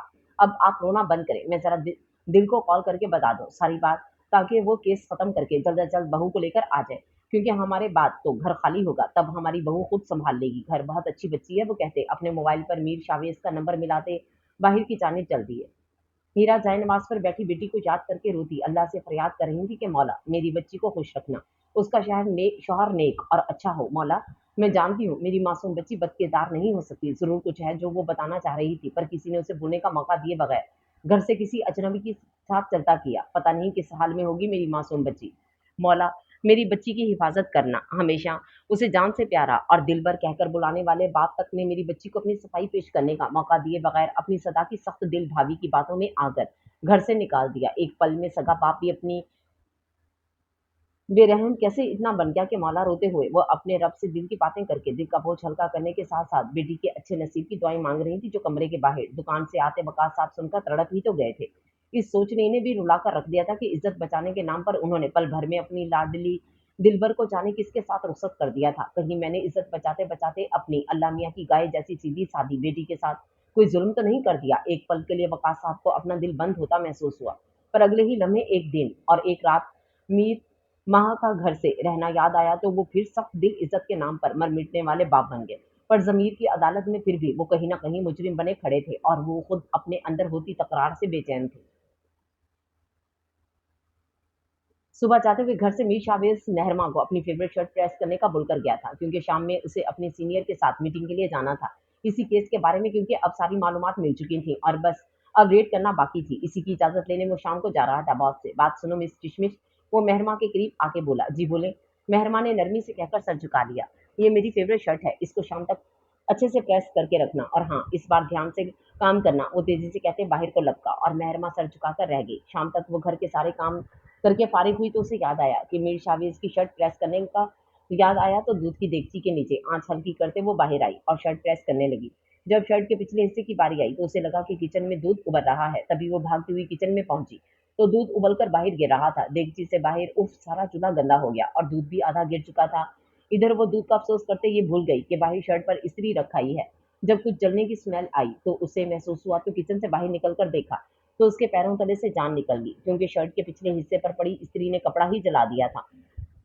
इस जगह से स्त्री उठाकर मेहरमा सर पकड़कर बैठ गई। अभी वो यूं ही बैठी थी परेशानी में कि ऊपर से मीर शावेज आ गया और सामने का मंजर उसे भड़काने के लिए काफी था। ये क्या, मेरी सबसे प्यारी शर्ट, पता है मेरे पापा ने मुझे कितने प्यार से तोहफे में दी थी, और तुम इतनी लापरवाह मेरे कहने के बावजूद कि सब ध्यान से करना, तुमने मेरी फेवरेट शर्ट जला दी। गुस्से से भरा वो किचन में पानी पीने गया तो चूल्हे की हालत देखकर उसका दिमाग मजीद गर्म हो गया।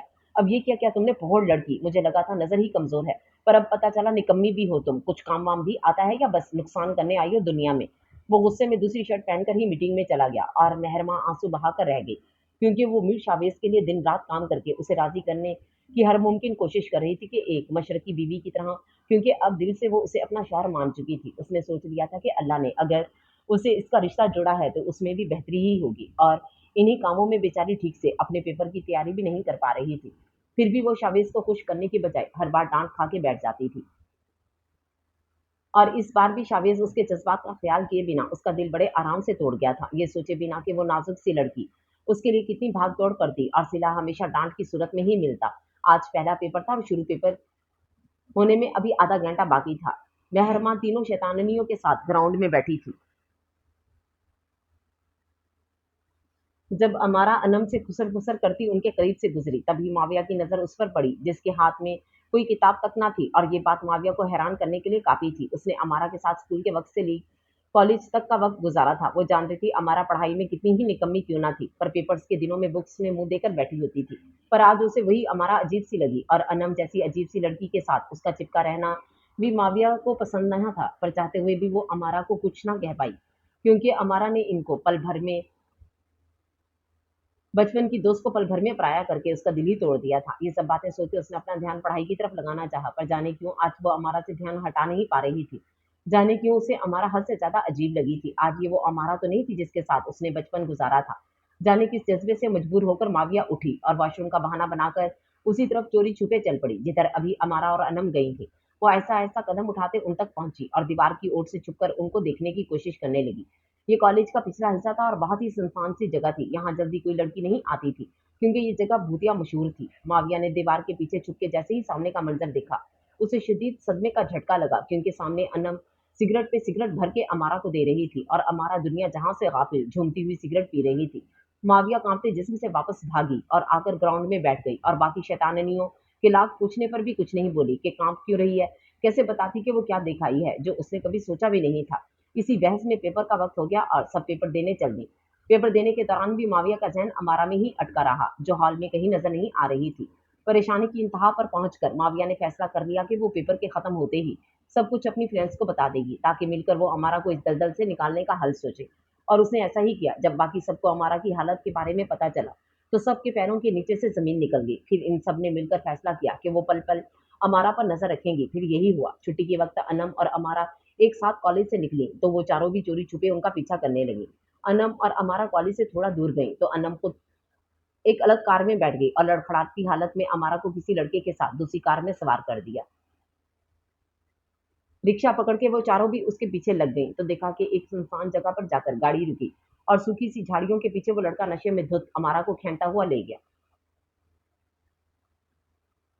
वो चारों भी रिक्शे से उतरकर इनके पीछे पीछे थीं। झाड़ियों की दूसरी तरफ से जब इन चारों ने छुपकर सामने का मंजर देखा तब इन पर आसमान सर पर गिरते हुए महसूस हुआ। वो अमारा के साथ जबरदस्ती करने की कोशिश कर रहा था। तब मेहरमा ने आओ देखा ना ताओ बड़ा सा पत्थर उठाया और उसे पीछे से जाकर इस लड़के के सर पर मार दिया। वो लड़का वहीं खून में लथपथ होकर बेहोश हो गया। कहीं ये मर तो नहीं गया? सुमेरा ने डर के पूछा। तुमको जेल हो जाएगी। मेहरमा मरता है तो मर जाए, जेल होती है तो हो जाए, मुझे कोई डर नहीं क्योंकि दुनिया में कुछ भी मेरे घर की इज्जत से बढ़कर नहीं, मुझे मेहरमा ने सख्त लहजे में कहा। जो भी होगा हम तुम्हारे साथ हैं मेहरमा। माविया ने भी मजबूत लहजा अपनाया। सबा ने भी इनकी हाँ में हाँ मिलाई जिसे देखकर सुमेरा भी हौसला पैदा हुआ और वो इसी रिक्शे में बैठ नशे में धुत अमारा को मेहरमा के हवाले कर दी। कॉलेज के बाहर रिक्शे से उतरकर अपने अपने घर चल दी और मेहरमा मजबूरी में अमारा को अपने और मीर शावेज के फ्लैट पर ले आई और उसे स्टोर में छुपाकर लिटा दिया। उसके बाद उसने पहला काम माविया को कॉल करके इत्तेमाद में लेने का किया और अपने साथ होने वाले वाक़ये का बताकर कहा कि सबा और सुमेरा के साथ ले और अमारा की दोस्त की हैसियत से घर जाओ और चची को सबसे छुप कर अमारा की हालत बताओ। चची तुम लोगों पर एतबार भी करेगी क्योंकि तुम सब उसकी बचपन की फ्रेंड्स हो। फिर कहना कि अमारा तुम लोगों के पास है, तुम लोग उसका इलाज करवा कर वापस भेजोगी और चची से कहना कि घर में सबको यही कहें कि अमारा अपने मामू के घर रहने गई है, ऐसे हमारे घर की इज्जत बची रहेगी। और हाँ, मेरा जिक्र गलती से भी मत करना, चची चिढ़ ना जाए कहीं। तुम मेरी सोच से बढ़कर अजीम हो मेहरमा। इसी चच्ची की बेटी की इज्जत पर हाथ पाने से बचा रही हो जिसने तुम्हारी इज्जत को सरे बाजार उछाला था। खैर मैं जाती हूँ, अभी सबा और सुमेरा को लेकर तुम परेशान ना हो, कहकर अमारा ने कॉल मुनक़ता कर दी और दूसरी तरफ मेहरमा ने दिल में शावेज को लाखों दुआएं दी जिसने इसे 2 दिन पहले मोबाइल दिया था जरूरत के वक्त शावेज को कॉल करने के लिए और वो इसी मोबाइल से अपनी दोस्तों से राब्ता कर रही थी। अब एक गधे यारों को बताए बगैर निकाह करते तुझे शर्म ना आई? मुदस्सिर आज उबैद की फुल क्लास लेने के मूड में था और आज आ गया मुंह उठाकर शादी से 2 दिन पहले कार्ड लेकर। दफा हो जा, मैं नहीं आऊंगा तेरी शादी पर। बहुत दिन बाद तीनों एक साथ रात के खाने पर इकट्ठे हुए थे। यार शावेज ने भी तो किया था बिना बताए निकाह। उसको तो तूने कुछ नहीं कहा, उबैद मिनमिनाया। क्योंकि उसने मजबूरी में किया था निकाह, एक बेगुनाह मासूम लड़की की इज्जत बचाने के लिए, और तू बेशर्म रस्मों वस्मों के साथ करके आया है निकाह। अच्छा चल माफ कर दे, शादी पर भंगड़े डालकर कसर निकाल लेना, पर मना मत कर, मेरे दो ही तो दोस्त हैं, अगर वो भी ना आए तो। उबैद ने उदास होने का ड्रामा किया और नरम दिल सा मुदस्सिर फौरन मान भी गया। चल अब बस कर, आ जाएंगे मुँह सीधा कर, बंदर लग रहा है बुरा, मुदस्सिर ने उसे हंसवाने के लिए कहा। तो दोनों का कहका एक साथ बुलंद हुआ। अरे भाई देखो अपने लाले को। क्या हुआ? उबैद हैरान सा था। क्यों? कि शावेज उनकी किसी बात पर हिस्सा नहीं ले रहा था। लाला क्या हुआ? अब की बार मुदस्सिर भी परेशान हुआ। यार वो मुझे छोड़ के चली गई, मैंने इस अनमोल हीरे की कदर नहीं की, मुझे एक पल चैन नहीं मिला, शायद अपनी गुस्सीली आदत की वजह से ज्यादा ही दिल दुखा दिया मैंने उसका, इसीलिए चली गई। आज दिल बहुत उदास है, शायद उसका दिल दुखाने की सजा मुझे मिली कि मुझे इसी चिशमिश से प्यार हो गया और अब उसके बिना रहना असाब लग रहा। तुम लोग ही बताओ मैं क्या करूं, मुझे एक पल सुकून नहीं उसके बिन। मेरा दिल नहीं मानता, मेरे लाला जी जो लड़कियों से शदीद किस्म का चिढ़ते हैं, इनको मोहब्बत हो गई। मुदस्सिर ने शावेज को छेड़ा। ओह भाई, निकाह के रिश्ते में अल्लाह ने बहुत ताकत रखी है, मोहब्बत कब होती निकाह के बाद ये तो अल्लाह ही जानता, पर हो जाती है मोहब्बत, इतना पता मुझे। अब मुझे देख लो, एक बार मुलाकात हुई निकाह के बाद, ना कॉल पर बात, पर पहली नजर वाली मोहब्बत तो एक तरफ, निकाह के बाद वाली रूहानी मोहब्बत का सुरूर ही अलग है। उबैद बात करते जाने की इस दुनिया में खोसा गया। कुछ नहीं होता लाला, तुम उदास मत हो, इस गधे की शादी के फौरन बाद हम चलाते हैं कोई चक्कर भाभी को वापस लाने का।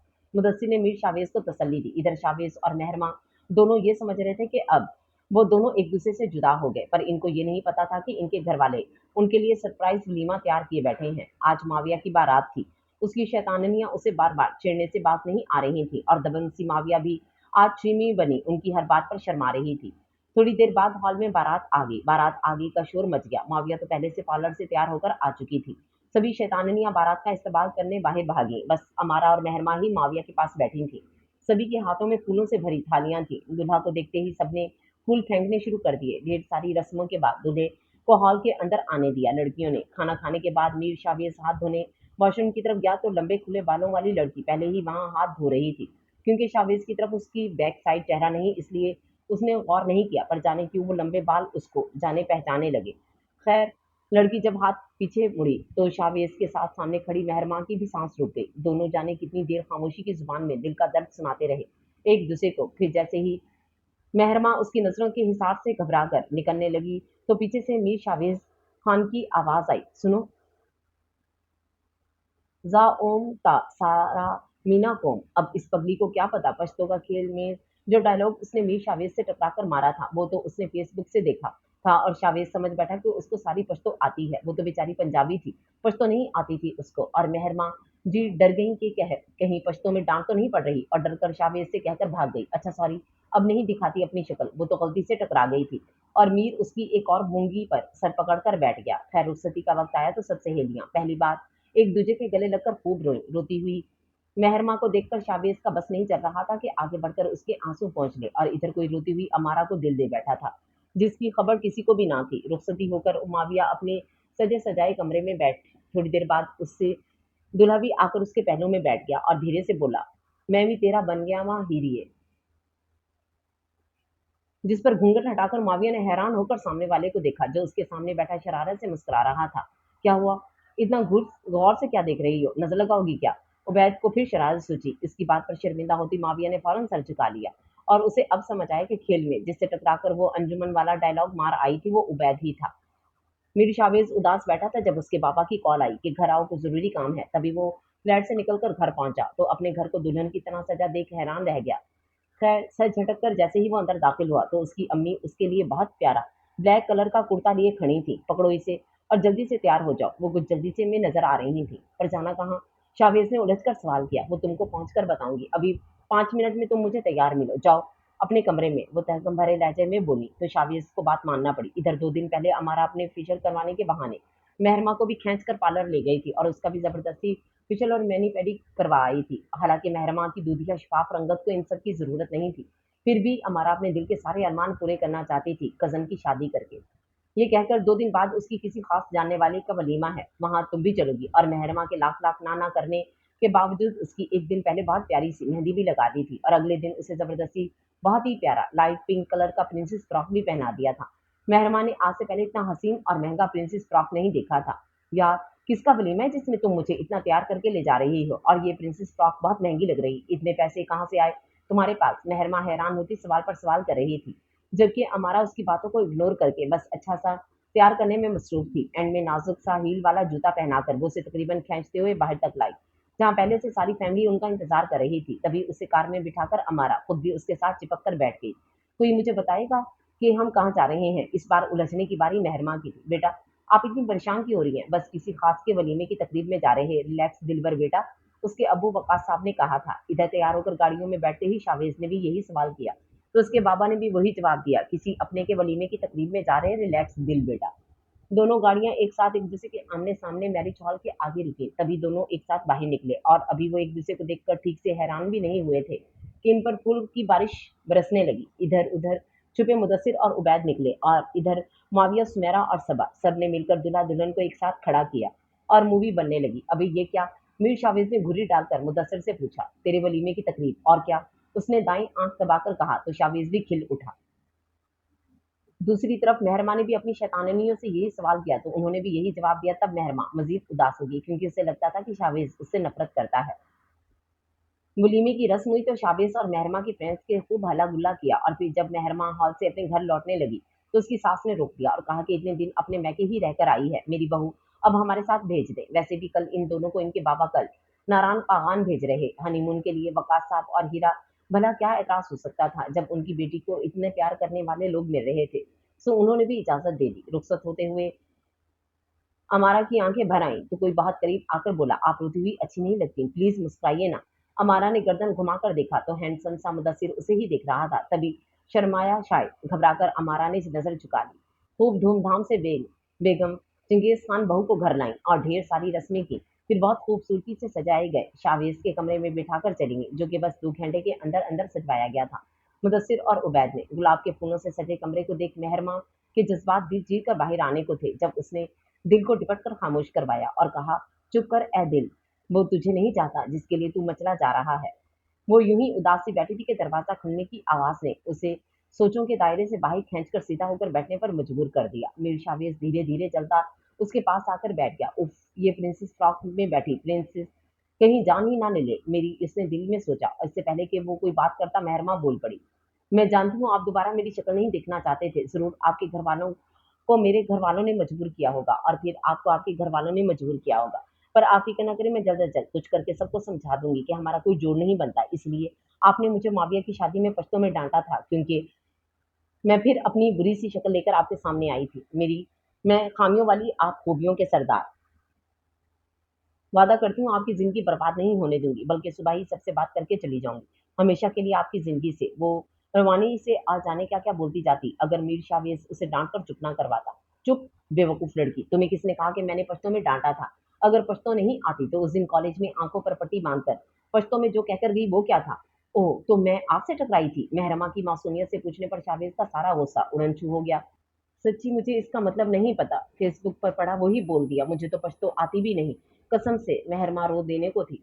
तभी मीर शावेज ने आगे बढ़कर उसके चेहरे को अपने दोनों हाथों में प्याले की सूरत में भरकर मोहब्बत से देखकर कहा, पर मुझे तो पश्तो के साथ साथ पंजाबी और अंग्रेजी भी आती है, और मैं दिल की गहराइयों से कहता हूँ, जाता सारा मीना को आई लव यू। मैनू तेरे नाल प्यार हो गया। जानती हूँ मेरी नज़र इस गैंग पर शुरू से थी, पर जब गलत फहमी में तुम्हें ले आया तफ्तीश के लिए, तो बाद में मुझे एहसास हुआ कि तुम शरीफ घर की लड़की किसी परेशानी में ना हो मेरी वजह से। तभी मैंने तुम्हारा पीछा किया और तुम्हारे घर के बाहर लगे तमाशे और तुम्हारे अब्बू के आंसुओं को देखकर बिना सोचे समझे तुमसे निकाह कर लिया। पर अक्सर तुम्हारी तरफ से होने वाली गलतियों से मैं चिढ़ जाता था और जाने क्या क्या बोल जाता था। पर जब केस खत्म होने के बाद मुझे एहसास होने लगा कि कॉलेज के फन फेयर में पैरेड प्रिंसेस फ्रॉक पहने जो लड़की परफॉर्म कर रही थी वो कब का मेरा दिल ले चुकी और मुझे पता ही ना चला, और अब वो मेरी महरम भी है।